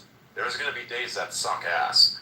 But I'll be honest with you, with the strategy and how you post right here, this is not going to fucking work. Well, it breaks my heart. Like, I mean, look, irony posting is funny, but irony posting is remarkably niche specific. Like, too niche specific. Because, like, if corporate cares about numbers, you need to, like... I don't think, personally, so when I was talking about numbers, right, I wasn't really talking about my corporation's thinking that way, because realistically, they've been in the online sphere for a long time. And, you know, when you understand where memes are born, and especially the thing is surviving as a corporation that tailors to humor. A lot of the corporations that try to do this fail, 9 times out of 10. Skittles, you know, they do it, and they, you know, get roasted every other time. I mean, like, it's uncanny how many times. Dude, they're doing the cloud chase. You remember, like, the cloud chasing YT days where people would just be, like, saying the most offensive, fucked up shit just to get dislikes, and that was, like, their engagement? Do you remember those times? Yes, I do. That's what they're doing. They don't even, but a lot of companies are scared, too. They're scared to amp it up a notch, be more offensive, you know, because... I mean, I don't even want to get into the era of cancel culture, but we were kind of the OGs to get canceled. Realistically, I'm gonna talk about that. Like, iFunny got canceled in like 2013, and so the executives are here. We're not really scared of that. We kind of like stirring the pot. We like pissing people off. I mean, I don't know if you were here for that, but we got into like a huge beef with Opera GX account. I mean, they're one of the biggest one of the biggest yeah. That's great. We were really into beef with them, and they blocked us. But we wish they didn't because we weren't like super serious, but at the same time we were like, yeah, we don't think you're funny. I feel like there was nothing wrong with having an opinion like that. But they were like, fuck you. Okay, so anyways, what I was saying is when it comes to numbers, I feel like a lot of corporations, they focus too much on the numbers and not enough on the qualitative research. We're heavy on qualitative research over here. So the niche that we kind of are trying to really tap into is, and I promise you this, where a lot of very prominent memes, especially on Instagram and TikTok, are born. A lot of these people, especially the community, I mean, these guys don't get enough credit for what they do, how funny they are, and that's the thing that we're trying to appreciate. Build a very strong niche audience, so at the end of the day, we can at least have a stepping stool to get our brand out of the fucking cesspool it's in currently. Because these guys, I mean, like, they're hilarious, and like a lot of them, you wouldn't even like. There's a lot of memes and audios and videos that are created by these people, and no one knows their names. No one knows who they are. I'm not trying to bring light to who they are because they don't want that, but that's what we're trying to kind of understand as a company is like, instead of going after the hype memes that are just bolstered by normie-ass humor, like Skittles, I think we just retweeted one and they said, see how I'm on Twitter, very demure, very mindful. Everyone knows that fucking meme right now. And God, I hate it so much.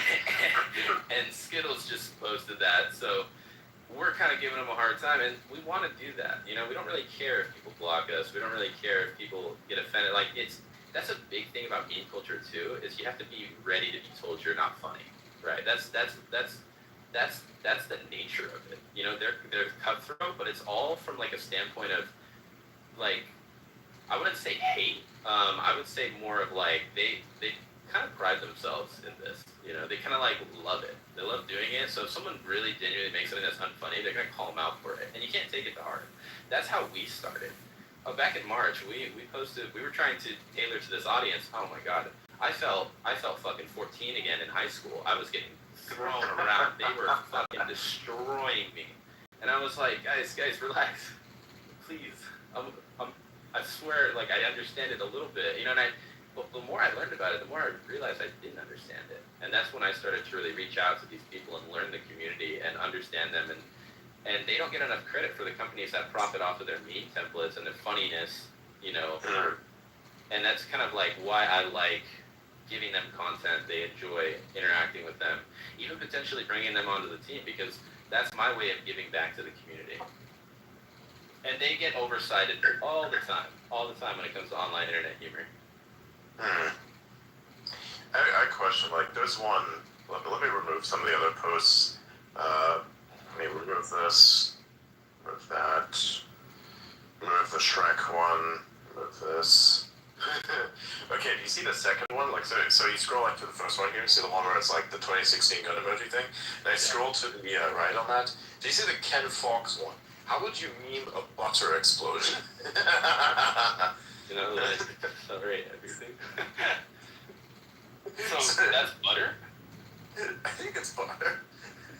I posted a butter related post like early before this. Like, we post a lot of interesting stuff in the community. Like, if you want to like post stuff in the community, it has to be native, of course, not just like quote post. But you just like have excess of things that you want to post, just post them in there. Just as long as it's not offsite links, then we're all good. Right. But like stuff tends to perform very well in there, and recently what Ken Fox output is a fucking butter explosion. So it's like, I don't know if you get me on that. It's kind of funny. But yeah. That's the thing, is like, creating a meme is almost like, it's like understanding stand-up. Stand-up is a very hard art. Doing it on the spot is something only very talented people can do. You need to be actually a teacher, almost, because you have to like teach the context of the joke to then give a drop that actually hits. And if you're not a good teacher, if you don't understand the receptive nature of the audience, then your joke is not going to hit, right? Because the punchline, nobody got the context leading up to the punchline. Right, and like, There's also the opposite side of memes where you just have to. Some of the funniest people I've met are some of the most brain dead motherfuckers on the planet. Right? They just churn shit out that you wouldn't even begin to think of. So that's why sometimes when I'm like fucking running dry on the creativity, you know, I'll smoke a J. I'll see what's up. I'll drink from the bottle. I'll try to drive that creativity in my mind, you know, to really like get to the level of like where does this shit come from? Yeah. Yeah. That's another thing of like our page too is we try to really we love old YouTube community. I mean, back in the day when it was like I'm talking like OG shit, like YouTube poops, but like 2009 stuff. And it's funny because that stuff aged so well that it's easy to really kind of riff on it and bring it back, you know, in an ironic sense. But honestly, some of it you don't even need to be ironic with because it just aged so well. It's almost like in this day and age of memes, we're headed towards a new YouTube poop era of like just brain rot. I mean, shit that's so out there that you don't understand it, and it's really, it kind of just throws you off to the point where you can't help but laugh. Big Chungus memes are back. That's funny. Well, we look at through me. You know, I'd say like some of your best performers that are like, you know, very high up. Like, how do I explain this? Like some of your best performing posts need to add these to the highlights. Like stuff that gains like 1 million impressions, doesn't matter what it is, just add it to your highlights. Because if I look at your highlights, I only see like 4 things, and like the last one is that Keemstar. That was so funny. It's fucked up, but it's funny. I can't believe that you actually posted that. If I posted shit like this, I'm fucking like, this is not something I get away with, but what the fuck? That's the thing, too, is, that's why getting in with the ironic crowd is very valuable as a brand, because I mean, looking at this, you're hitting the distribution curve well. I'm not gonna lie. Like, I'm looking at the whole thing. You can actually see this. I would say, to kind of like, if you wanted to broaden it, you kind of do what I said, but like, honestly, you're hitting the distribution curve quite well. Because you're like going very niche. I'm seeing this now. Like, some stuff hits, it's just that randomly it hits in like ways that are kind of, it's very interesting. We so. Still don't understand it, right? You know, we're like, yeah, it doesn't make sense to me. I'm trying to look for a pattern in this and makes literally no fucking sense. So like, that's just distribution curve shit. Like, literally, you're just throwing shit at the wall, a non-stick wall specifically, and hope something sticks because it's gotta. Yeah, and it's literally the breakdown. That's kind of why I was very, you know, a lot of companies actually, they hire one social media manager, right? And that's kind of like, they're like, oh, are you funny enough? You know, but when I think about memes, there's no way you can have one person on an account, especially if your big demographic is memes, you know? Mixing humors and personalities and stuff like that, I think is what's really going to make you bring yourself back down to earth and to the audience instead of having one guy try to play God and be the funniest guy on earth. You know, it also prevents people from attacking you because, you know, when there's one person behind the screen, it's a lot easier to be attacked. But what if there's 7? It gets a little harder, right? You start to not care as much. When you understand the trolls of the internet and how they think, it's kind of like if I have 7 people on an account, I have way less of it. It's like the what is it? The phenom, the Family Guy South Park phenom, right? Where those two cartoons absolutely survived cancel culture. I mean, and they, you know, you can't cancel South Park. You can't cancel Trey Parker, right? Why is that? Because his stuff is so funny. You have to understand there's a percentage, right? There's like it has to be more funny than it is offensive. And if it's more funny than it is offensive, people tend to overlook it. And that's the psychology of things. If I'm laughing at something, how can I get offended at it? But if it's too offensive to the point where the person is obviously trying to state a message through the post while disguising it as meme humor, they're going to see right through it. Audiences are getting smarter, right? And Trey Parker, I feel like, understood this from fucking, like, the 90s. You know? And he's like, if I can be offensive but make it way more funny than it is offensive, people aren't going to care. And that's kind of what we do when we get offensive on the account. We really sit down at the table and really try to make it as funny as possible, as brain dead as possible, and not try too hard, but really get to the point. And that's why we kind of get away with a lot of things other brands won't get away with. We also definitely aren't like corporate dudes sitting up on our high tables trying to pander, right? And that's another thing why people tend to lean more towards like, that's why a lot of brands are afraid, because when they're afraid to interact and they're afraid to like be as edgy as we are because they don't understand it fully, and they hire people who are bolstered by metrics and data when they apply in their resumes. I've seen it time and time again. I've had people apply to positions I've let out, right? And I'll get people from fucking Warner Brothers, Fox News, ABC applying, and I deny them because when I look at their resume, I truly don't care where they work. I want to know, do they understand the audience? And if you don't understand the audience, you're going to get eaten alive as a social media manager, I promise you. Yeah. So that's, I mean, if you look at our account, it makes no fucking sense. I mean, there was a portion, it was hilarious actually. We tried to bring back this one meme. Well, no, it's actually, I mean, everyone knows it. We didn't try to bring it back. We were just posting a ton of Big Chungus memes, and we lost like 400 followers. It was so insane because we thought our ironic presence was there, and we thought people would get it, but we realized our ironic presence wasn't heavy enough in the ironic scene to where they would think this is irony, right? And so we were like, okay, call it off. We're not posting Big Chungus anymore. Yeah. God, man. Real person. It was fucking hilarious. We lost literally 400 followers from just posting Big Chungus. And then now, I mean, that was like a month ago. Now, I feel like we've finally hit the ironic curve, and people understand that we don't actually think this shit is like trendy or funny or whatever. We post it because we were laughing at it, not with it. Yeah. Honestly, like, I mean, what you're saying makes a lot of sense. I wonder if it's like, I gotta ask one question there. How did you like encounter me? Why did you like decide to come into the space today? I'd like to know.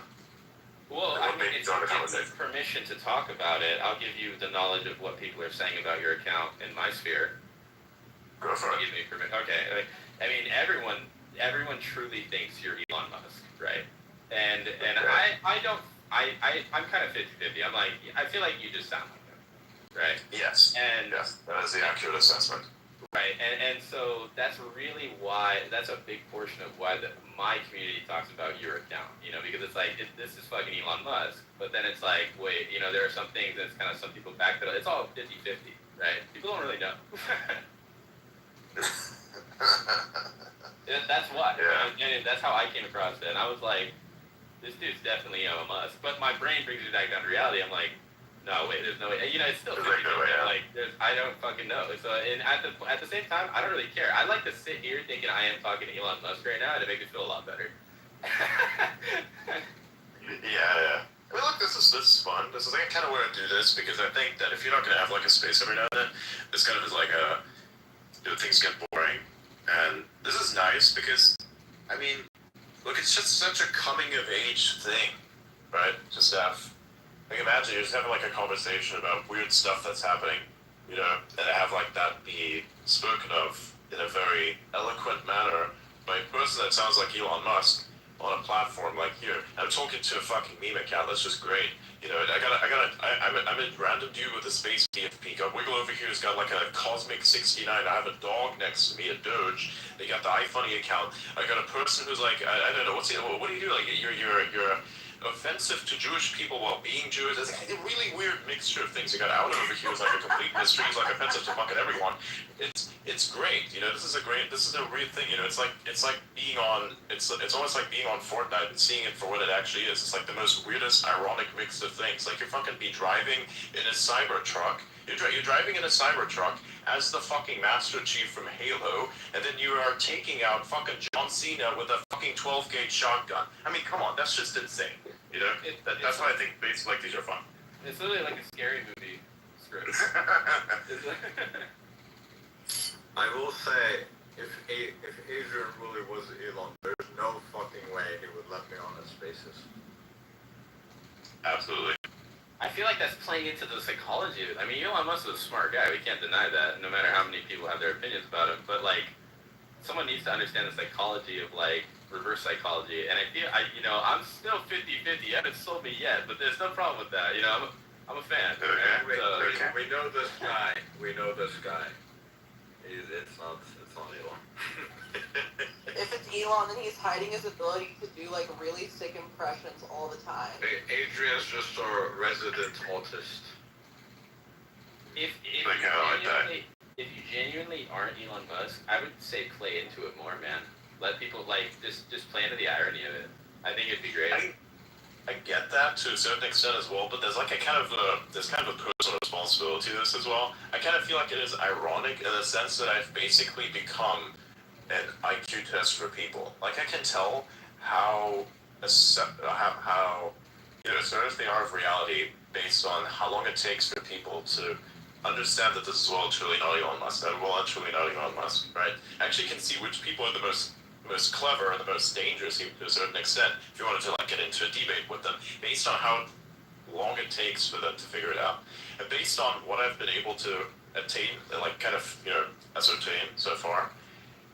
The people who like do a lot of political debating, are like really good at doing exactly that. Like say for instance, Destiny, the omni-liberal, bro, he figured it out. It was crazy. I was there for that space. I was spamming the laughing emoji.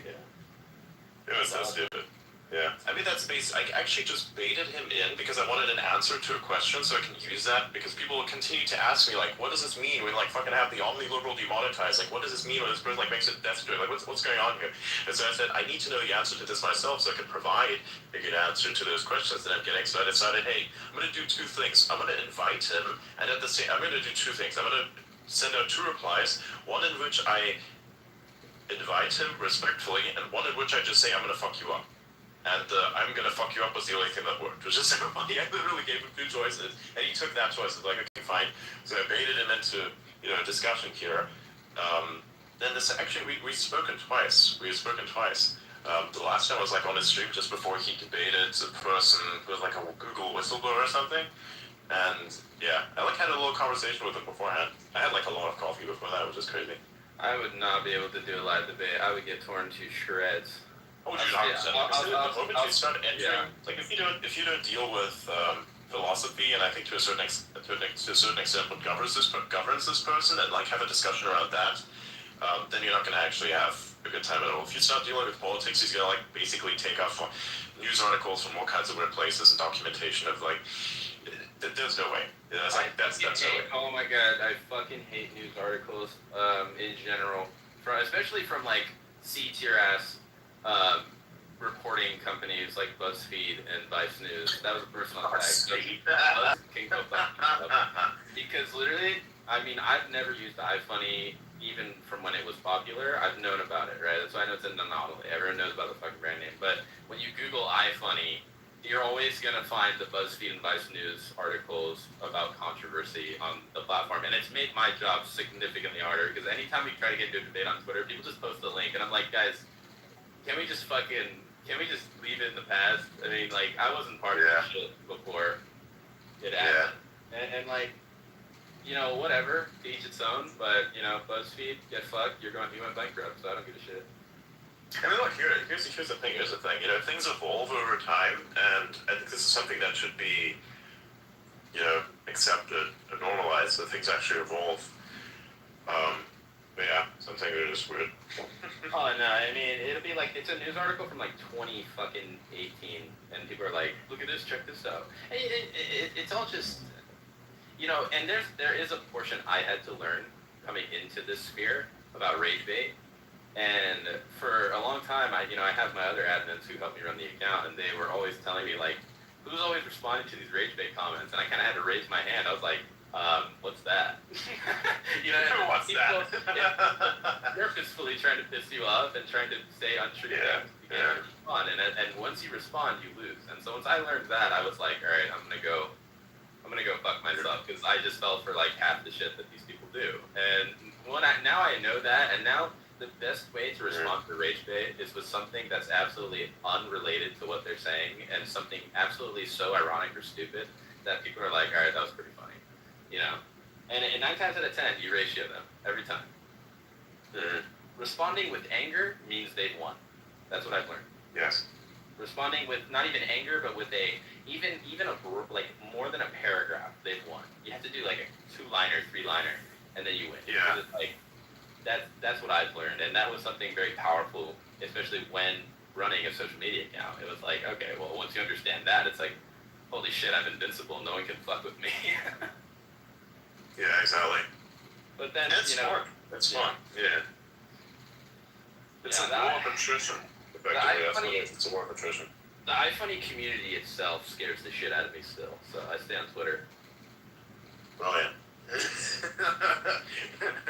That's brilliant. But the app, I mean, and not to like glaze my own fucking company that I work for, but the app has gotten significantly funnier. And I've actually noticed when you post a meme on X with the iFunny watermark, it gets significantly more traction than a meme without it. I'm not kidding. I don't know why.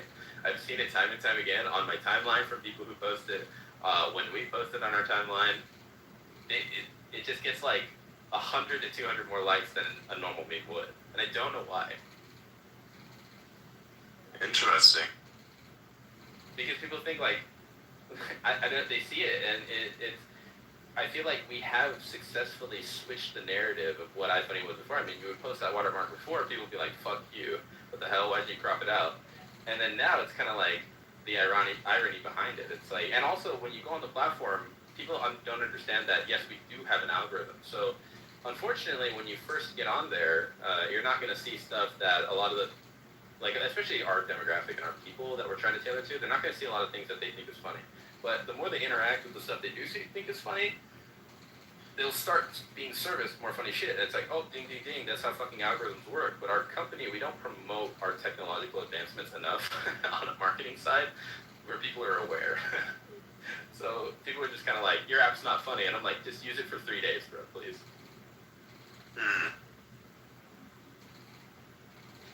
Yeah. There's a post of someone roasting my nose on there, like, real bad, and it's crazy. Oh, and they're ruthless. I mean, it's probably more ruthless than Instagram. Instagram comments are getting pretty bad, but ours, I think, is a bit more. It's like infinite content. It's like all the people who are like, it's like 4chan Lite at this point. It's crazy. Actually, no. It's like Live League Lite meets 4chan from For Instagram? 1 year ago. Yeah. Absolutely. Yeah, I mean, the amount of, like, and You'd be that's, scrolling twice on like a reel, and you see fucking, hey man, nice recommendation feed. Here's some decapitation. It's Right. wild. and it's it's always fucking like wild. the click to see reel, and you just kind of click it anyways, because you're like, I wonder what it is. Exactly. You're more than And then, you always well, get better idea. Yeah, and then you're like, well, I just saw decapitation. Great. Now that's what I was talking about, the algorithm. Algorithms are flawed in the sense of it kind of disrupts your user experience that is desired by the user. So we're trying to create a platform where if you want funny content and only funny content, you can come to us and we'll service you different types of funny content. But try to ensure you that you're not going to get serviced a very popular death video. Okay, how about this? I actually want to buy your idea. So like, look at what I usually post and see if there's like any meme that you would like kind of fit in on that. Just send me that like on a daily basis. Send me like an iFunny meme that you think is like gonna fit into the niche. Of your account, specifically, right? Yes. Yeah. Okay. I can I definitely... would want to try that out. Just like one meme a day, and like tell me what time to post it at. I kind of once. So I was like, try it out.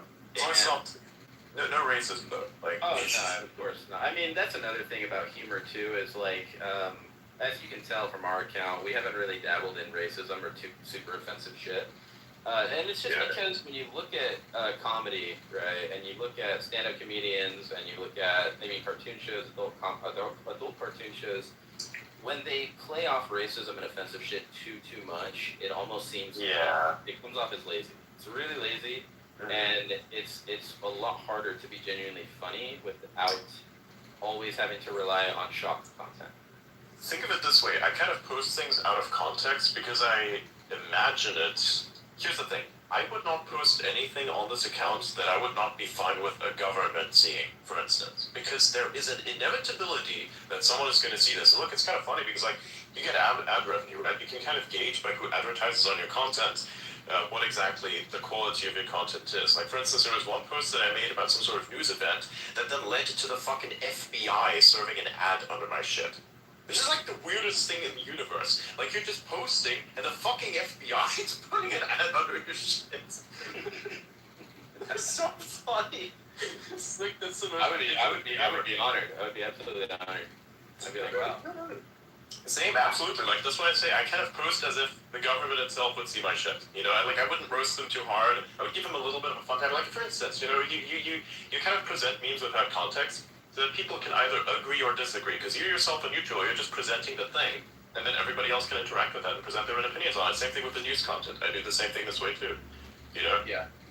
And we also love, I mean, we like, when people block us, we're hoping that they don't, honestly. 9 times out of 10, we're not trying to get people block us, but like, for example, Keemstar blocked us, and I think we know why. I think I know why too.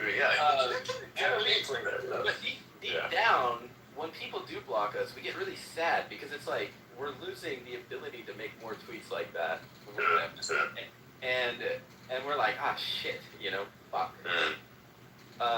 But we kind of just pick I ourselves get up. blocked by a lot of journalists. It's unfortunate. I would love to get blocked by journalists. This recently I got blocked by this big level journalist. Here, let me find one of my posts. Fucking. Again, this is like why the emoji thing was so huge for me because it was so funny that had actually occurred. Like, say here, let me find it. Where's this fucking thing? Here. Look at this one. This post right here. I made this post to kind of like make fun of Seth Abramson, who's like a fucking journalist that nobody really likes so much.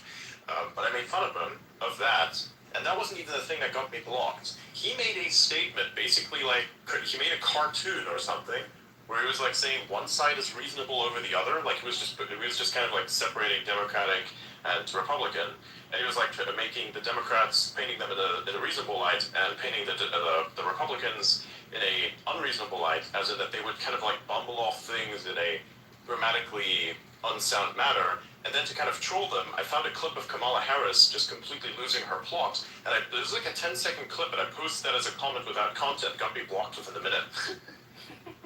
That's so funny. Oh, man. They were saying this, and I just put that there. It's like, look, if you're gonna make a call out like that, expect to get a reply like this. Alright? I'm not saying anything, I'm just saying, you know, they were just losing the plot here in the sense, and I get this, you know, some people are going to lose the plot when they speak, and that's a perfectly natural thing, and I'm not roasting you for it, but like, if you're going to put out a meme like this, you're obviously asking for a call out, right? So I replied with that got me blocked. It was like, you know, I thought that the emoji thing, this post here, was going to be the thing that's going to get me blocked. Nope. Wow. It was this full 10-second reply. Yeah, I just wish I knew enough about like, like kind of like political memes to interact with it, but we really don't have anyone who specializes in it. And also, it's kind of like, I would recommend not doing it, honestly. Like, even with when the Biden memes and everything came out, I never interacted with that, and I never really think that's like okay, because if the dude is genuinely challenged, he has like a moment like this, you know what I mean? He just doesn't have a good time, and this is just kind of boiling over for him. You know, this is not something that I think one should make fun of, because at this point it becomes like ethically unsound to a certain degree. You know what I mean? If so like, nah. Yeah, if you want a demographic that I think truly doesn't understand irony or posting that we do, I mean, they wouldn't even find it entertaining. It's probably people who absolve themselves in political or poli-sci jargon on the internet. You know, I just don't think it would. I don't think it would match at all, and like it would just. That's where I think becoming too broad is an issue. Yeah. I highly agree. It's like a huge thing, and I'd say politics is not worth it. Like, even for me, I engage with it to a very limited extent, and I roast any side. It doesn't really matter. Like, whenever there's a certain thing that comes out, I will call you out on it. I will call you out on certain stuff. It doesn't matter which side you're on, what affiliation you have, but I will do it sparsely. You know, because I don't like causing drama this way. I'll cause drama over cultural issues for sure. Like, you know, by basically posting memes out of context. Like, that's perfectly fine, I think, to me. Because, I mean, look, the meme itself is not me, and it's not my view. It is just, here's the thing that's being said. What are your thoughts on this? You know, Oh my you God. can either make that engagement farm with a question mark, which I think is kind of stupid, or you could just post the meme without any context whatsoever and let the algorithm do its work. If it picks up, it does, and if it doesn't, it doesn't, you know? Then you get insulted as a person. I'm like, dude, it's not even my meme. Like, what are you talking to me about? It didn't even make a claim. No, yeah, and people, like, you'd be very surprised, memes out of context go fucking insane on this Yes. platform. I mean, you could just literally post the most random bullshit thing that has maybe a slight political reference in it, and people would lose their minds. And you're like, it's beautiful. holy shit. It is beautiful. It's beautiful. It's so beautiful. Because we love it. I think it's our favorite thing when we see people getting pissed off over a Big Chungus meme, because we're like, thank God, you know, this person doesn't get it. It's almost like laughing at someone who doesn't get it, right? And yeah, and they're embarrassing themselves because they don't understand the demographic of what we've garnered on our platform. So then every time it's so funny. I love our fans. I love our community because they'll come in and be like, "What? You don't like Big Chungus?" And they'll start roasting him like very subtly, not too hardcore, and it makes it even funnier because it's like everyone's just gaslighting the shit out of this person, and they're being like, "Dude, Big Chungus is it? What are you talking about?" Yeah. Big Chungus. I haven't heard like I haven't seen or heard of a Big Chungus reference in years. You know. That's what makes it fun. It's like wine. The more you just leave a meme to die and then bring it up 5 years later, it's an engagement farm. 100%. Like old memes fucking like it's underrated. 100%. I know it's like a dead meme and people get pissed off at the dead meme, but look, nostalgia. Yeah. You know? Nostalgia. Why would you play fucking Halo 2 in this day? Because you want to.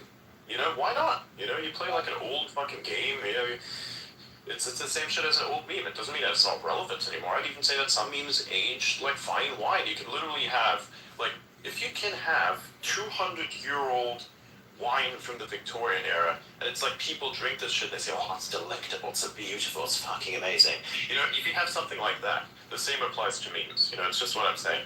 They age like fine wine, especially the older they are. It's like, if it survives for this long, it's crazy. And it's even better too because then, you know, when you do start to bring it back online, people will, there's two sides to it. They'll either understand the irony or they will genuinely think you think it's funny. But it's also even funnier when the ironic people think we're being ironic, but we're sitting there laughing in a fucking Discord call, like super hard over just a dumbass Big Chungus meme we found on Google Images. And it's like we start to feel like bad about ourselves because we're like, wow, we're like they think we're being ironic, but we're actually laughing at it because it's genuinely still funny. But we don't want to like say that, you know. So we'll just be like, all right, yeah, it's irony. Whoa, it's irony. That's crazy. You know, you kind of build yourself this shield of like, what are we thinking? What do they think we're thinking? And no one knows at that point. So it's just a big cauldron of confusion. Yes. Yeah. And that's what gives you the shield to survive. You know, if you're posting like Skittles on, you know, these new age memes, like very demure, very cutesy, and you haven't built up your ironic voice about it, they're gonna take you for face value, and when they take you for face value, you've literally fucking lost. Because you can't come back. Like, that's why out of the gate, when I first got my hands on this account and was hired by the company, I did not start irony posting. There's no point to start irony posting because they're literally going to think you're being legit, 100%. Yeah. And at that point, it's like you have no way to convince them. So you just have to be genuinely funny of what is actually trending and what they do think is funny. And it's hilarious because once you get to that point, you can actually develop yourself this ironic shield, and that's the main point. Like, I think when brands start to actually understand irony, which they never will because the community will never allow them to. No matter what, even if a brand is funny, they will still get shit on. And that's the curse of running a brand account. It will always be they hate you. And it's okay. It's okay because, I mean, I'm not trying to be the next biggest meme page. We're kind of like, the whole goal of social media for iFunny is to really just try to be funny. If we're not funny, get shit on, and then, you know, to the next day, you know, to the next adventure. And we just forget about it, we don't care. Because also, that's another thing that plays into the point of it. It's like, attention spans to this day, I don't think people understand, like, do you remember when Twitter was talking about the Mr. Beast stuff, and now it's ceased to exist? It's like, I know, right, dude? the attention Dude, spans, legit, internet, the funniest thing for me in this was, I made a comment several months ago, under the first amount of drama that came out about Mr. Beast was that the island wasn't truly abandoned the way that they said it was, and I just made an off-the-cuff comment to just piss everybody off, and I said, dude, why is everybody getting, like, unhinged, why is everybody, like, getting, you know, so unhinged about this? It's just literally an entertainment video, something along those lines. I made that comment a couple months ago, and it's been featured in the big, you know, debug of Mr. Beast. I was like, there's no fucking way. My fucking comment from, like, my throwaway comment from 3 months ago is in a YouTube video with 10 million views on it. What the fuck? And then somebody did a breakdown on that video, and my comment was still in it. Yeah, no, I'm just sitting there, I'm like, dude, I'm just sitting here thinking to myself how my throwaway comment on fucking X is gonna live rent-free in multiple fucking YouTube videos, and people are gonna dislike me and like me at the same time. Yeah, and that's just YouTube commentary, though, man. Those guys they reach every time. I mean, there's a lot of unbiased ones that genuinely try to cover the story, but a majority Like the fucking internet anarchists, what do you think of them? Oops, shit, my fucking cord just ripped out. No, like, what do you think about the internet anarchists, though? I don't think I'm familiar. That guy does, you know, breakdowns. Let me look. It's kind of like Sunny V2, you know, like video essay breakdown. Okay, I think, It's like Sunny V2, but less on the accusatory element. yeah. Okay, so he's kind of is he more like an unbiased breakdown or like an accuser of YouTube commentary? He's more of an unbiased breakdown. In my opinion, I like watching his content, actually. I'll have to give him a shot because I haven't actually seen him as part of the YouTube commentary scene, even though I know a little bit. But I should have seen him by now. I feel like it was embarrassing. But yeah, I haven't actually checked this guy out. I'll give him a watch. Which one of the admins on the iFunny account DM'd me? That was me. Oh, that was you, okay. I just had to, like, ask, just out of pocket, like, wait. No, you're totally fine. I mean, we have I'm the head admin, so I'm the guy in charge, and then I have my team, and they're the best team I could have ever garnered. You know, they are from the community too, and Sweet. it's a pleasure. But yeah, I'm mainly the one who's always gonna be DMing people. Sometimes they like to do it for fun too, but it's gonna be me probably. And I just saw a comment actually, I think, under one of my things, and it's always these comments that like are the bane of my fucking existence, because I will get people every time. I mean, from the day I started in March, they will say, "Didn't someone commit murder from your app?" And I'm like, what's the fucking point being made here?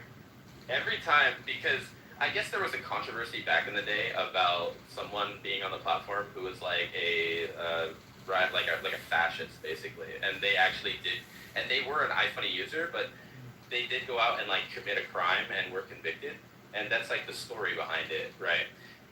But the thing about that argument I find so fucking stupid is that if you go to our controversy section on Wikipedia and look at it, it's like 2 pages maybe. If you go on the controversy section of like Facebook, it's like fucking a mile long. and it's always people who are like, hey, did this happen on your app? Didn't a user on your app like do this? And I'm like, dude, the same argument could be used as like, didn't this guy who shot at Target fucking kill 30 people? Like, what is the argument trying to be made here? Right? And it's like, we don't condemn it. We've never condemned it. We don't support it. We've never done any of that, right? And it's always that argument. It's like, didn't this happen? Did this happen? And they quote BuzzFeed and Vice News, and I'm like, Jesus Christ, like, get a reliable source. Fuck Vice News. Fuck BuzzFeed in the ass. And literally stop doing an argument. And it's one of the things that still rage bait gets me. Because I fucking know they're doing it to rage bait me, but I just ignore it. Because it's such a stupid fucking argument. Yeah. Side note. Damn. I can't find the comment. I'll probably find out some other time. But that's like the weirdest thing ever. You know, just that. So, I mean, we deal with internet trolls to another level. I mean, we are part of, I would guess you'd say, like, old internet, deep internet, you know, it was a oh, GDMs must be so cursed. Oh, I only have verified users being able to DM us. It was so bad at one point. I was like, Jesus Christ. Yeah, we have tons of people trying to just, you know, bring the app down, spread misinformation. I mean, that's the internet. If you choose to believe it without solid evidence, I mean, you're no better than a sheep. I don't really care. Yes. Yeah. That just happens. I think it's annoying. By the way, like one of the recent developments of exactly this problem is that an entire subreddit dedicated to hating on Elon Musk has been, I think, largely obsessed with me instead of Elon, which is the funniest bullshit ever. It's like, that's living rent-free in their heads now. Like, this is the Elon Musk account. That's what I was telling you. I was like, the only reason I heard about your account was because people were genuinely convinced you're Elon Musk. You know, I assume that the DMs I get is like exactly the reason why Elon keeps his DMs closed. Because holy fucking Christ. Oh yeah, it's bad. I keep them open, kind of because a morbid curiosity, I suppose. I really don't want to keep them open. But I keep them open to verified users, so it's like, ugh. Yeah. I keep them open for verified users, because 9 times out of 10 verified users actually don't message me any shit, but like unverified users, I would say turn that off, because it just helps your mental health so much more, especially if you're like dedicated to being online and building your page. Like seeing that daily, I was like, good lord, why? And there was a portion where I didn't have any help on the account for the first 3-4 months. It was actually just me, and I had to convince my team to like let me hire people because my mind was melting. I mean, I gotta give props to social media managers, you know, especially the ones that do dedicate to really trying to like understand the community and be part of it. It gets bad. It gets so fucking bad. You know, but like social media managers who just post like shit posts of like updates for their apps and like other stuff that I think is stupid and shouldn't be used for social media. Like it's like social media managers for a lot of larger companies, especially tech companies, like I get it. There's no reason for them to pander to an audience, you know, specific niche or memes or whatever. For some, there is a correlation, but I mean, most of them, they do just use social media to post like, I mean, for example, like a lot of gaming companies, they find it easier to tailor their brands to the niche meme audience and try to be funny on socials. But if you have like clothing brands and stuff like that, it's like a lot harder for them to, I mean, not clothing, because clothing actually kind of coincides with memes a lot more than you would think. I kind of think like maybe like Target or Walmart or like something that's like just retail, right? You know, I find their time on social media a lot harder and a lot more difficult to entertain because it's like, what do you do? How do you get engagement? What would people like to see? Because no one wants to see like, oh, we have 20% off socks this weekend. You're not going to get engagement. No one gives a fuck. You know, and so that's like, I think a lot of big retail brands have a very hard time entering like a social media space that actually benefits them. So that's why I don't have a lot of respect for social media managers because one, I've never been a social media manager ever. That's not my expertise. It's not my field. This was something I was hired to iPhone for something completely separate, and they were like, "Do you want to do it?" And I was like, "Okay." And our strategy crushed it in the first like 3 or 4 months. Not to glaze myself or anything, but it, you know, when we got the engagement we did, it kind of became like, "Hey, keep doing it." And I was like, "Fuck me, I don't want to do this because it's a pain in the ass." And after I realized like how easy it is, you know, it's not easy, but there's a lot of factors that play into it. You know, I would say Twitter is a lot harder for brands to, like, it's really good for brands that can pander to the meme and community audience if they do it right. But it's a lot harder for brands that can't do that. If brands can't pander to the funny audiences or whatever, I feel like they tend to struggle a lot.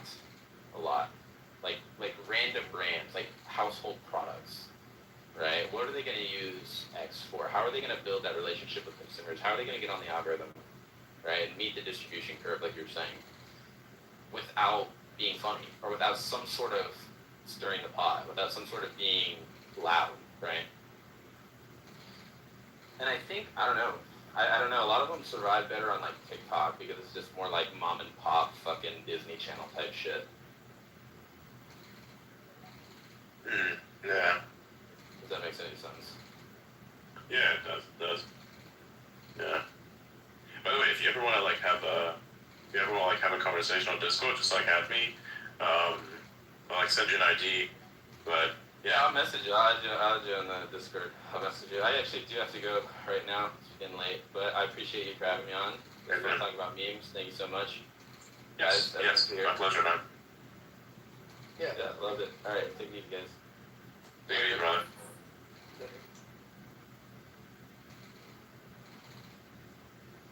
Well, that's fucking amazing. Very nice. Yeah, it was nice discussion.